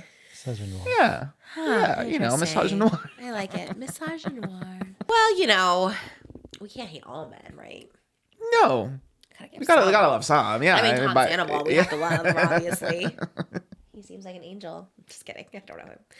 No, people did come for me on Twitter like, no, how dare you? I was like, oh my God. People really, really don't like him. And is it just for cheating, or is he like a worse person that we don't know about? He must have been doing some other things. He must have been devious Dubious. and dubious I throughout think the the whole entire series. fallout was just bad. Like, Like, he's but what was kind his, of like, did he have a bad reaction? Or? like gaslighting and just Oh, being a okay. bad, Yeah. the whole thing. Okay. And you can see that he's kind of like into himself. I mean, he very just much. seems kind of dumb, to be honest. I would just think he wouldn't know what's going on. He probably didn't. Well, I don't know if he is actually like coming there after rehab or not, or whatever that part People think is. he's like coming off speculation, which is But- not really good to do. But because he's eating so much, and he was like shaking. He was like very fidgety at the beginning. So it seems Sweaty. to me like I can't even judge him because I don't think I'm seeing the actual person here. I think now he's just, so, I think like, he's detoxed. I think he did the shakes. He started eating, and now he sweating. seems like himself. Maybe this is his real self. Maybe this is what was missing the whole time. Maybe this is what Ariana fell in love with. That's a good Maybe idea. there's some problems that happened. I'm sure he would admit to it. Maybe. I don't know. I don't know Speculation. either. I know Carolyn is like good friends with him, but she also doesn't. interesting. She doesn't watch Vanderpump Rules. I feel like maybe if we saw Vanderpump Rules, we might feel differently if we were invested in the whole Right. journey. And she's sober. She had her own experience Yeah. with being a addict, so maybe there's some connection there. I don't know. That's me speculating. That's the internet speculating. First of all, I wasn't speculating. I was like, whatever. But makes sense actually. Do we have him on the podcast or no? I Too don't know. problematic. Maybe she's problematic. Yeah, Probably leave goes that on the to the bio bio files. file. That seems like the one he'd go on. I'm sure he already has been on there. I think it was probably in the can already. Yeah. Vial Files loves Ryan Reynolds. I know that. He like is hardcore dedicated to him. Okay. Loves Ryan Reynolds. Crazy. You know, yeah, Justin Baldoni on the podcast hates Justin Baldoni. I was like, damn, what happened there? No. Crazy. God, I do love Traitors. It's so good. I like Dylan Efron. I want him to come on the podcast. I think he's so cool too. I do really like Dylan Efron. He's very charming. He's charming. But Gabby Wendy is definitely my number one. I love Gabby Wendy. for sure, coming on for sure. She's the first I need on this podcast. We've talked. I love her. She's great. She's number one. I like seeing all the press she's doing too with like her girlfriend. And Yeah. she just looks good. I love Caroline though too. I want her so much. She's so out there and I love it. Yeah, she's a character. She has the podcast too. I don't know why I'm in like the Traitors algorithm because I keep getting people's like podcasts. Oh, she has her own podcast? to like react to Traitors. So love that. yeah. Put me in. I want to go on so bad. How? You know what I mean? It's like how? How am I not? Like Ivar? That's crazy. How is he on? And not me. That's so wild to me. Like, what is the point of casting him? Like, no one I don't cares. know. They didn't get any press that Ivor. No one on the show knows him, cares about, like, I no offense, but it's like he's obviously some British royalty person that no one knows over here. It's just such a I think wild. they're just obligated by contract to have A royal? British, yeah. That's true because like last time there was like a Yeah. British royal connection. What do they think that is? Maybe you're right. I think it's part of being, maybe the origin of the show comes from there. Well, you did birth Queen Elizabeth. Put me on. I had And Big royalty. Brother UK, so you have Oh, both. yeah. You have both Yeah. the reality TV show That's so and true. UK. Yeah, I am a game player. I'm also on Big Brother. The gamers. I'm the gamers. You're the gamer alliance. Who's your big brother here? Me. He streamed on Twitch once. So true. Not to say like Sam Asghari has ever been in any reality show, but if they're going by reality show people, I mean, I have been in Who Wants to Be a Superhero and Big Brother. So, what? That's crazy. That's actually wild. CAA can get me anywhere except for the Traitors. They get me all these opportunities except the Traitors. You see someone from Escape the Night before you. That'd be so funny. I just scenes on there. I would die. I could kind of see. I would never. I don't think I'd ever recover. I think that would be the biggest. Damn, I would my love God. to go there. I just. It's only 10 days. I could do it. The physical activities, I don't know if I could do, Yeah, but I that don't think you need part- to do it. No, like the housewives don't really do the physical stuff either. They're kind of Yeah. just there. And they so- made it pretty far last year. There was like Yeah. 4 women, although they did have to zip line at the end. I was just thinking, like, what if you couldn't do that? Like, I probably like physically couldn't do that. Like, do I just get stuck up on that mountain? Because they had like zip lining You to the boat. could zip line. I don't think so. I think you could. Not to be about weight again, but I think it has a weight limit. Here we go. There is. When you go to an You elevator, act like you're No, 500 it's not. I mean, pounds. You're The thing is, 250. the thing is strong enough. It's more a question of you holding yourself up. That's more. Well, that I'm more concerned about. That's what I'm saying too. I have no upper body strength, so all of that combined. Sometimes even the old elevators at the hotel I stayed in New York, it was like a really old elevator. Usually it's like a 3,000-pound limit. This said like 300-pound limit. I was like, No, it did not. well, maybe it said 3,000, but still, I was like, there were so many people on there, and I was literally calculating all of us. I'm like, we're all kind of big. We're all kind of fat in here. I'm 250. So multiply that. There was like 6 people. What is that? That's almost 3,000, right? 250, 500 is 2 people. Okay, 1,500 pounds was in there. That's crazy. So you still could have fit 6 more people in there. I guess. Oh my God. So what would you do? What happens? Does it just go down? Does it just clunk? You know, and again, there's nothing wrong with being bigger, obviously, but you do have to think about, like, will this chair hold me? I mean, again, it's just, like, stuff you think about. Because, I just broke a chair, and Well, that's with fine. the elevator, you probably couldn't even, like, fit that many people. Like, you know, Oh, it would would it go probably... up? I think it just... You wouldn't be able to physically be in the elevator if it's that many people. Like, 3,000 pounds of people. Oh, You know? no, we physically couldn't be in that elevator. That's why I was scared. We all were, like, just so squished together. No, you're right. Not one more person could have fit in there. Yeah, So. see? So you wouldn't have reached that point. It felt like those games in school where it's like, how many gumballs are in here? I was like trying to think of all the pounds in there. I was like, how many pounds are in this elevator? And people way bigger. Like, I'm 240. Like, some people are like, oh, you're not 240. And some people are like, wow, she looks 300 pounds. But like, but you don't know. I don't know if people would guess I'm 240. So it's like, you don't know. Sorry. There's nothing wrong with talking about weight, I don't think, as long as it's not derogatory. Yeah. Yeah. Oh To my say God. you're a big person isn't like degrading. They should have the scale at the elevator. Oh my God. That's crazy. Wild. Let's weigh you. That is. It's way before you step in. That's... Oh my Each God. person steps in and you see the numbers go up until... Oh my God. Oh my God. Triggered. Actually, Spoken by. Which is good with Moses because, like, again, I know I always say this, but like maybe now you know, but like he grew up with like the metric system. Metric system. So like you didn't know like pounds really. You know what I mean? So when I was like 200 and he was 170, he like didn't know if that was that big? Is that I'm like, no, it's so skinny. So I feel like even now I feel like you don't know. I mean you know, but I'll be like, oh, do you know how many pounds? And you like don't, you know, which I get if you grew up that way, but it's kind of nice. Like I'm 240 to him, it could be like I'm so skinny. It's like, is that big? I don't know. Which is nice. Isn't this number smaller in the metric system? Like it would be, the number would be smaller to make like 240 anyway. Like, what are you? What's your metric weight? I'll be probably like, I don't know, 80 kilos. Isn't that crazy? I want to know what I am. Let's switch. Yeah, Switch to 80 kilos. kilos is crazy. Right? Yeah. That's so skinny. Let's only talk about ourselves. It's roughly close to half. Oh, like half? No, you're like 190. So I'll be... I don't know. So I'll be close to 100 kilos. You're 113 kilos. Is that a lot? No, All of a sudden, I don't know the metric system. That was crazy. That reaction was so real. Hurt a little bit. Not gonna lie, that was wild. And then Moses speechless. Okay, period. I want to see. Wait, 113. You know, just don't specify. That's a life hack. That's crazy. What are you? Do you care to Let say? me see. 90. Wow, we have to skinny. stick to kilos. 90 is skinny. Damn. I need to be 90 kilos. Oh my God. If I was single, I'd put that like my grinder. What's your height?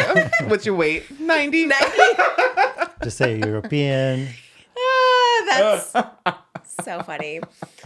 Whew, okay. That was a lot. No McDonald's french fries for me. I was just about to order some. I'm like, damn. On my eras of Trish tour, we were rehearsing yesterday, and Cedric always gives me like little notes to say to like introduce a song. We were trying to figure out like how to introduce the fat era, and it starts with fat chicks. He's like, just say something like, "Where are all my fatties at?" And he's like so skinny. I was like, I don't know if I should say By the way, that. he's French. Could you imagine? Fatties, Fatties, this one's for you. Like, that's crazy. But I also probably would get some applause. I was like, I don't know if that's the move, but maybe. Oh my God. Where did we go? So Where did we much- get there? How did we get there? That's crazy. Oh yeah, you got to say, because you know when it's like PHAT and then it says like what each letter stands for. So you can Oh. say something like that. Pretty hot and tempting that's what What? one says. This other one says praise, honor, and Thanksgiving. So I guess That's what fat means? people just make it up. Like What the is PHAT? That's not a real word, real thing. The only thing I remember is like baby fat. Remember baby fat? That's was what I'm spelled? saying, but it's not really. But that's like the Urban Dictionary. Let's see what is fat. I remember stand even for. like a movie. They're like, no, you're fat, like PHAT. And I was like, that's not a word, is it? Maybe I should change the spelling of my song. I didn't know that was like a real thing. Yeah. Okay. And that was more like complimentary, I think. Damn, like, girl, you're fat. yeah, PHAT. Yeah. Okay. Again, I don't think there's anything wrong with being FAT, to be honest. Same. Reclaim it. Yeah. First of all, you're not fat. I hate when non-fatties be like, yeah, we're fat. I was like, first of all, you're not fat. Are you talking to me? Yes, Or you. Are you talking to the people? No. There may be some fatties out there, I'm sure. Shout out your weight if you want. And say your height, too, because I'm 5'3", 240. It makes a difference. Let's see who has me beat in the BMI. Oh my, that was triggering. Darian did his BMI. Oh, we were talking about BMI, too. What was yours? I didn't do it. Darian went to get some, I don't know, vitamins or something. He said they were doing free BMI tests, and he got his. He said, I have the whole report actually in my backpack because I thought it was so shocking. I love that you brought it. Bring the report. He's like, do you want to bring your report to Hot Topics? I said, yes, good idea. Did you have yours? Not mine, his. Oh, got it. Yeah, What's his percent? I don't even know. What's BMI? I don't even know. body mass index. I don't even, his percentage of fat was 8 pounds. I mean, not 8 pounds, 8%, which sounds pretty low to me. Yeah, I think like 2.5 is like bodybuilder. It's 8. He was complaining. He's like, well, it used to be 5. I was like, Oh my no one God. cares. No Oh one my cares. And then it's like, it said most of it was in my legs. I was like, so your butt, I'm assuming? I love that. It's like, it's all. And he was like, I have to do the Stairmaster more because my body mass index says my fat is held in my legs. I was like, I think that's just normal, pretty sure. Yeah, that's where it would be. I was like, no one cares about your 8, and his metabolism is that of a 12-year-old. So That's so annoying. it really is annoying. This is what I have to do. deal with at home. So I would be like, I bet I'm probably 95% fat. I think I have no muscle. Maybe my legs we talk about because I have to carry myself. But I think other than that, I don't know. This is nothing. The arms. Like, what is it where I can't even keep my arms up? There is something we do. And I'm like, I can't even like hold my arms up. I forget. Oh, I know what it was. Okay, yeah. I can't say the specifics, but it was the thing I was doing with, okay. There's a bunch of models. And towards the end, we all had to do this like group pose where we all had our arms around each other and we were like leaning back. And they held it there the whole time. And I had to like put it, I'm like, y'all are so strong. Like, how are you doing this? And they just kept it there the whole time. I kept trying to put mine down. I was like, damn, they're really strong. It's really crazy. But BMI, someone was talking about BMI. we were last week about the sinking when you go in the pool. Oh, someone did say that fat people do float. And that's how you can start your sound. Like, What BMI are you? no. Is it easy for you? Oh, where's all my floaters at? My floaties. That's cute. Fatties, floaties. Be like, who here could float in a pool? Is it easy for you to float? Yeah. Yeah. You know, I always do. Yeah. Okay. And on Patreon, we're going to work out with Jeff soon anyway, so you'll get all that shit. Yeah. Can We you got to call imagine? him up. I hope he's okay. See if he's like mentally okay. And yes, I would love to. I love him. Jeff, we need a workout session. Yeah. Did you ever see that? Reminded me, sorry, everything reminds me of Wendy because I'm on Wendy Talk. I just see so many old clips where she's like, who here has, was it like social anxiety? Did you ever see that clip? Yes. Who has social anxiety? I feel kind of bad for you. It's like you thought she was going to say something like empathetic. Me after Ozempic, where's all my fatties? I feel kind of bad for you. And well, God, if I was like skinny, oh my God, if I did Ozempic, like you could not tell me anything. I'd be like, I'm skinny. That is a great segue because there was, you remember Psy, who sang Gangnam Style? Oh, Yeah. he had to apologize. I did see the apology. Yes, he had to apologize for losing weight. Love it. Because he posted it before and after of his like weight loss journey. And a lot of people, I think it was a lot of jokes. I'm sure some were serious, probably. But there's a lot of jokes in there. People saying like, what happened to you? Why'd you lose so much weight? And he replied to every comment apologizing for being skinny now. Aw. You hadn't have to these days, huh? People really hate to see a weight loss transformation. Sorry. It's so true. People Would are like, you do that if you'd go to oh, I'm before and after all day long. Everyone's like, it's triggering. I'd be like before and after because like you want to see, you're just like, damn, oh my God, that transformation. I didn't see that. He wasn't fat before, right? No, I don't think so. It kind of gives me David Dobrik, like being, when he called David Dobrik calling himself right. obese or whatever, like just like a little bit more, I guess. Like People are triggered if you're fat. People are triggered if you lose weight. They just get, it's so funny. Like the David Dobrik is a good example. I mean, he's a piece of shit. I love that people were like attacking him, but it's just in general, like he like got himself like looking so good and everyone's just like, that looks weird. Which is, I know that would be me because I remember when, I mean, this is such an old reference. Do you know Star Jones? yes, From The View, and she lost a bunch of weight, and everyone's like, she looks like a bobblehead, and it was like, but when Yeah, she was I do fat, remember that, yeah, yes. and I was like, okay, but like when she was fat, everyone's like, oh, this big on The View, and then she lost weight, and it's like, what a bobblehead. It's like, Jesus. And Al Roker got the same treatment. I was like, you really just can't please anybody. Even all the skinny girls, the girls on TikTok who have lost a bunch of weight, the Remy Jo Bader, I think Alexis Oakley, they'll like preface it by saying, I'm not going to talk about my weight anymore because like angers people, you know, like the weight loss or whatever. So they don't even like mention what they did. Because I think Alexis Oakley said she did take Ozempic, but didn't want to talk about it because she didn't want to like trigger people. And it's like, it is a crazy thing. It's like, but it used to be so praised. Weight loss, it still is. Isn't it? I don't know, but now you're apologizing. Like, we have Psy. Poor Psy just apologizing. People get mad. I'll apologize for my weight loss. I'll do that. Honestly, I do think about it sometimes. I'm like, maybe I would have looked better skinnier. Anyways, I know they're talking this whole thing. Sometimes I think about it because, I mean, some people look better with weight loss, and some people kind of like, maybe they look better with a little weight on them.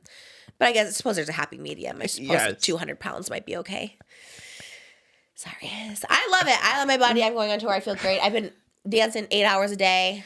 I'm going to give you guys a show. I'm excited because all the airport walking, the meet and greets, I stand up for 2 hours. The show, I'm there for 2 hours. I'm going to be nature's Ozempic walking. Just moving your body, actually. Oh, my God. I come back 20 pounds lighter. I'm like, wow, if I just walked, I probably could have. We used to walk again before kids. We have to like schedule. We have to schedule times for everything. And there's like just no time to do anything hardly. But we should schedule a walk time. Kids are good for a walk. They like to go on walks. Malibu likes to go on a walk and stuff. Yeah, we'll do that. We do. We need to schedule When you're that. back from tour. Yeah, after all, I should wear my Apple Watch. See how much miles I get. Yeah. Where is it? I have no idea. I saw it in your closet when I was looking for the passport. Really? Mm-hmm. Where was it? In your closet. The Apple Watch? Just like on the floor? One of the cabinets. Should we end with reacting to Tana, reacting to you and Joey? I feel like that's something. I love reacting to podcasts, reacting to not us, but us together. But kind of us, but also not.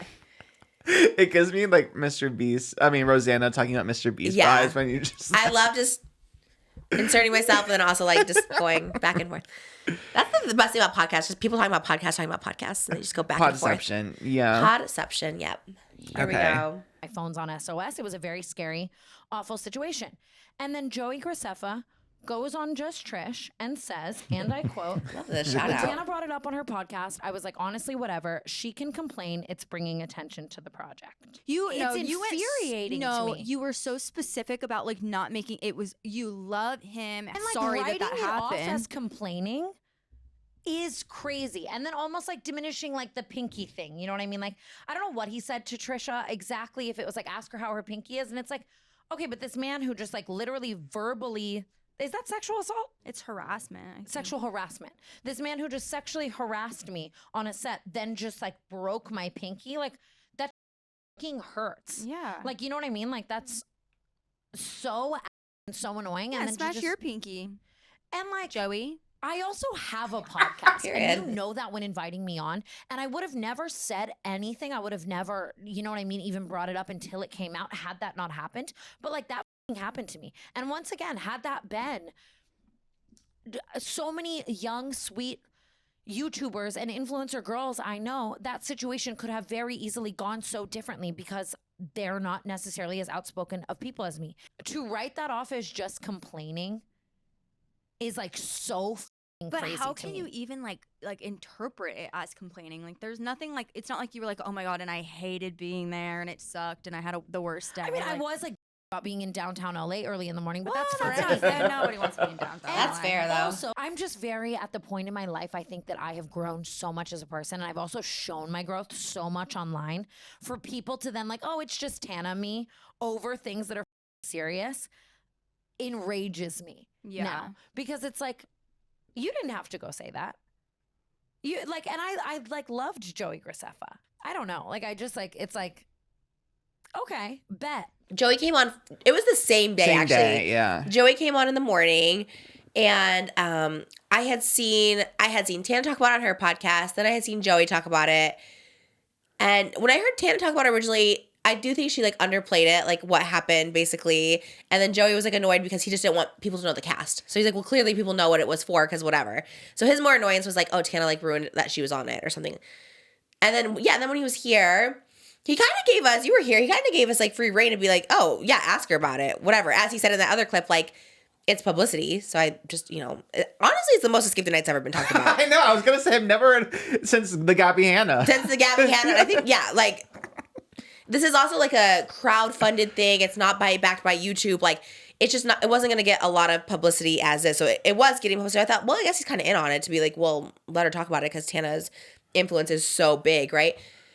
So I was like, okay, and it was kind of like fun and like funny or whatever when he was here. Then Tana comes on in the afternoon. Well, she talked about it, I guess, sexually harassed part here. So yeah, but she was really like shaken up by it. Like she was really shaken up by the whole thing because they have scare actors, and the gist of it, there was a lot happening.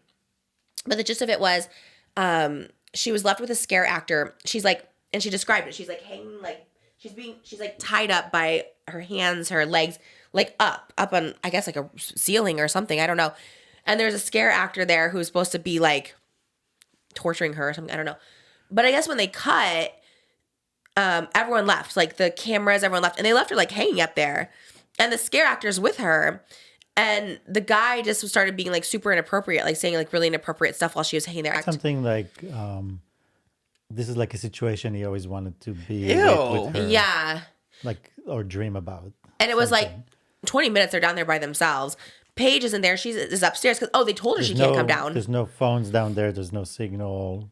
She has no way to communicate to anyone. Paige was trying to come down to film. Like, no one's allowed down here. And the person is behind a mask too. So it's not like she sees their face and know who said that at that moment. And she said something to production, but like no one did anything because the guy was still there. Was that the thing where it was, God, I have to rewatch she it now. definitely said something. Then not related, there was a different moment where that same person was doing something, but there was some kind of a movement that he hurt her pinky and she realized it's the same person, and then she really freaked out. Yeah, she was already like just kind of on edge from that situation. So even after, when she tells me more stuff, I mean, there are like other influencers that went through stuff. I mean, we'll bleep out her name, but like, said went through something. There was just a lot of weird stuff happening, and she just didn't like feel like super comfortable. And it's not, I guess, in the way it didn't feel safe like a regular production. Usually there's people around at all times. You know what I mean? You're never like left alone with it was like such a smaller production. Yeah, it was a smaller production. So like she told people were like aware, and they're kind of like, oh damn, I'm sorry that happened or something. And like I don't know. So I think it was just. Yeah, I mean, I'm like saying it not so much like in her terms or whatever, but I could tell just being here like how like shaken up she was by it. So then I kind of felt like, oh, because I thought it was like fun and like a key to bring it up, and I was like, oh, this is kind of like a bad situation. So I think I even say in the episode, I'm like, because with Joey, I was like, I want to be in the next Skip the Night, and then after that, I was like, absolutely not, I don't want to be in that. That sounds crazy. Even just like the little part of just being hung up there with, no, or Moses can't come down and film with me. Like, no, what? I get why she's pissed because I do too. I think. And again, we saw it with like the Cody Ko thing too. I think that was kind of like a breaking point for her. Just my analysis of like people being like, oh, but that's Tana. Like, who could ever trust what Tana has to say? So like, I think that was a breaking point of her being like really sick as like a grown adult now who, she has her podcast. I feel like she kind of has shifted the narrative a little bit, right? Like now she's, I think, a lot more reliable. People take her more seriously now as an older creator. But even if it was a Brianna chicken fry, I still would be like, that's so up, you know what I mean? Someone who, or like a Tara Yummy, someone who's like a party girl personality who's like just down for the boys. Like, I just think it's like, but like, I guess like you're saying is like, yeah, they're like saying, oh, it's just Tana, but it's just also like, damn, like even if it was Tana during TanaCon or during whatever era she's in, it's like, wouldn't you still feel bad? Yeah.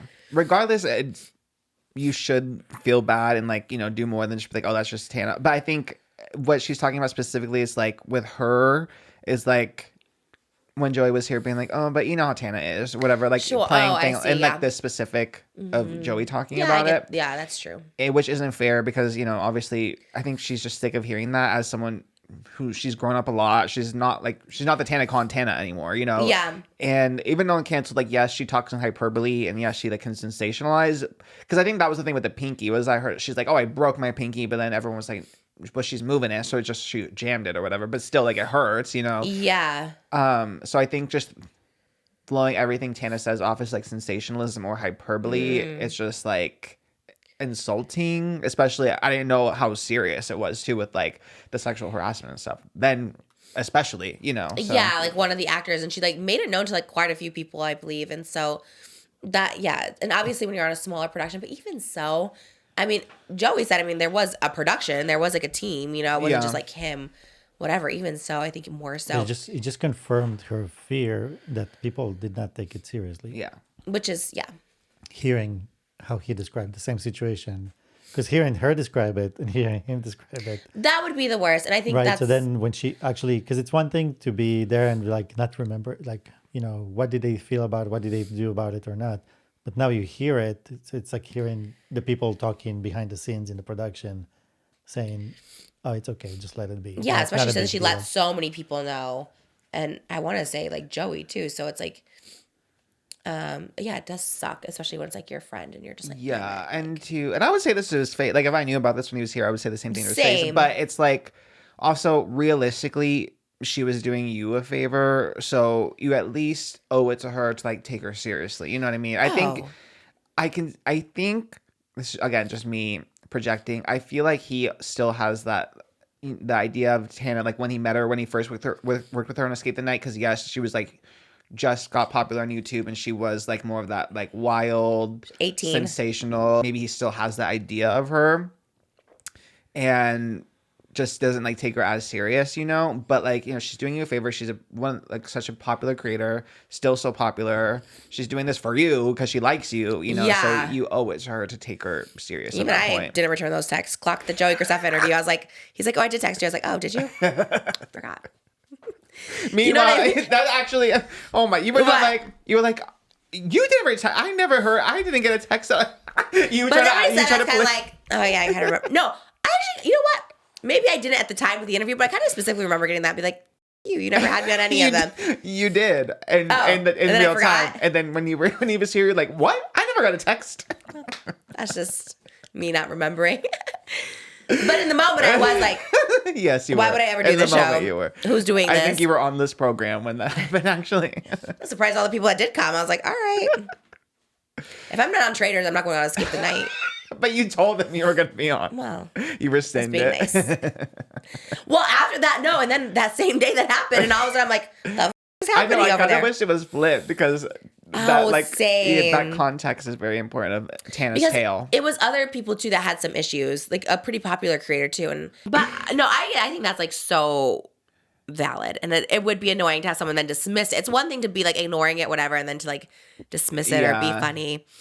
Because I didn't know the severity of it, obviously. Like I when know. he was I thought here. it was more at camp. Like she hurt her pinky. I didn't know there were so many layers to it. Yeah. Then when she came here, it was like the darkest story ever. I was like, oh my Yeah. God, Jesus. And that's pretty intense. Because we had just come off the Gabby Hanna food Escape the situation. Nightmare, Yeah. yes. So we're just like, okay. Unserious. I think Escape the Nightmare needs to, or Escape the Night just, it's a good name. Escape the Night just needs to end gracefully. Bow out. He's talking about doing a whole movie and selling it and pitching it. I'm like, okay, we crowdfunded this one. It's cute. We love it. But also it's like one episode. I don't know. Just, you remember he was like, I think the only thing we had to cut out of the episode was me saying I knew the cast members. He's like, can you just cut that out? I'm like, do people really care? People care. There are fans of it. There definitely are fans of it. I mean, everyone knows though. How would I know? You know what I mean? That's true. I know because they're spoiling it. Like, he acts like I had some inside information. I was like, no, like you're There's people the spoil. TikToks, yeah. Anyways, I would love to say it, but let me just not. I just spoil it right now. No, I appreciate him coming on. He did very well his episode. I was very, Yeah. surprised. And yeah. And obviously love Tana. Honestly, that's like good she has a podcast because now people take her more seriously, which is like crazy, but like the Cody Co situation, like he didn't Yeah. even like dare to like touch it, you know what I mean? Because he knows he effed up. And yeah, she has the plot. I mean, again, to her point, she was kind of saying too, if it happened to other people who didn't have their platform, Yeah. so she's at least lucky to have a platform to be able to talk about her experience. But a lot of victims don't have that same platform, so that's why it's important that she does speak out. Yeah, I was thinking about that, like, literally, because this freaking David Dobrik, when people are, like, whatever, defending him or whatever, and it's just, like, I was thinking about when I came out with mine in 2019, when I talked to, like, exposing David for the first time, Vlog Squad, and I got so much backlash. So then in 2020, when the girls came out their story, I remember them emailing and being like, well, they emailed me in 2019, the girls who talked about getting, like, the alcohol underage, and they're like, we know we really want to share, but we're, like, too scared to share our story because of this. And then when 2020 happened, they were like, because of your, like, video, we were, like, able to, like, because I was on a different platform at the time talking about it, and like because of this, now we're like able to talk about it. So I think people are scared because they're scared of the backlash. If Tana's getting backlash, then obviously someone with a little smaller following will also get a backlash. Yeah. So, damn, got dark. Yeah, just Trish, the source of a lot of drama. I guess. We don't I even. was think we're just having a fun. I know, and it ends up being. That's why there's no more guests. I like honestly, we haven't had any guests. Oh no, we did. We had Rebecca, Joey, and Tana. Gabby's coming up next. Gabby, Barbie, and Carolyn. Iconic, Those will be my next ones. Yeah, when I'm gone sometime on tour, I'll do that. They're the ones I care about the most. But I want to do it fresh. So it's like relevant. I hate to do something now and then like save it. It for comes a month. out 3 weeks or something like that. So I'm trying to do my scheduling. But anyways, you guys, we love you. Was that it or was there more? That was it. That's it. I love your horse shirt. I've been just staring at it this whole time. We are the Horse Girl Palooza. Palooza. I would love if they did a spin-off podcast just about riding horses. Probably would be huge. Could you imagine that like takes off?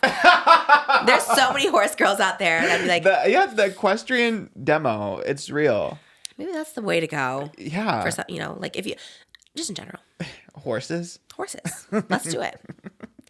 Let's get out of this hot topics. Bethany Frankel was talking about Wendy Williams' hot topics, and she was saying that Wendy Williams was just unhappy the entire time. I was like, I wonder if she knows that or she's just speculating. Sometimes Bethany just be talking as if she knows, but We're mutuals though. yeah. Oh, love, love Skinny Girl. Love it. Skinny girl margarita. She's probably rich, huh? Oh, for sure. I love that she's on TikTok and just like so rich and still just like on TikTok every day. Probably would be me too. Is you, but yeah. Not her rich.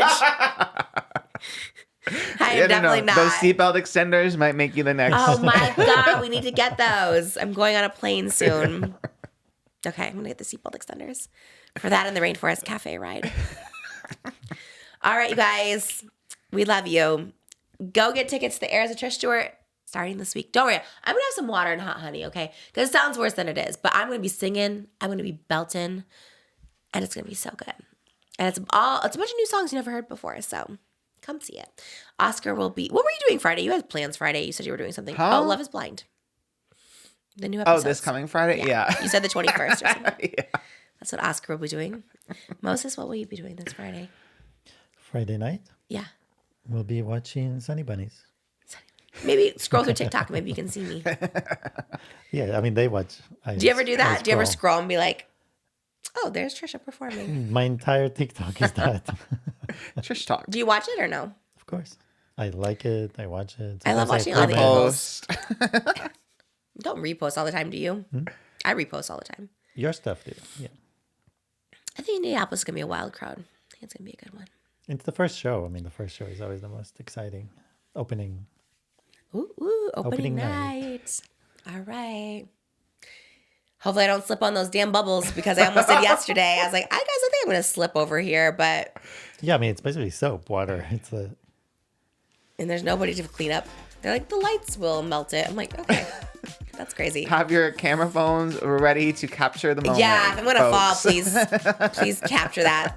That's all I care about. All right, guys. We love you so much. We'll see you at Hot Topics on Thursday. Oh, and the extended podcast right now on Patreon. Patreon.com/JustTrish. Surprisingly, I'm not too hungry. I thought I was going to be hungry. I didn't eat anything before this. I was going to be a little hungrier, but I had grapefruit this morning. All right.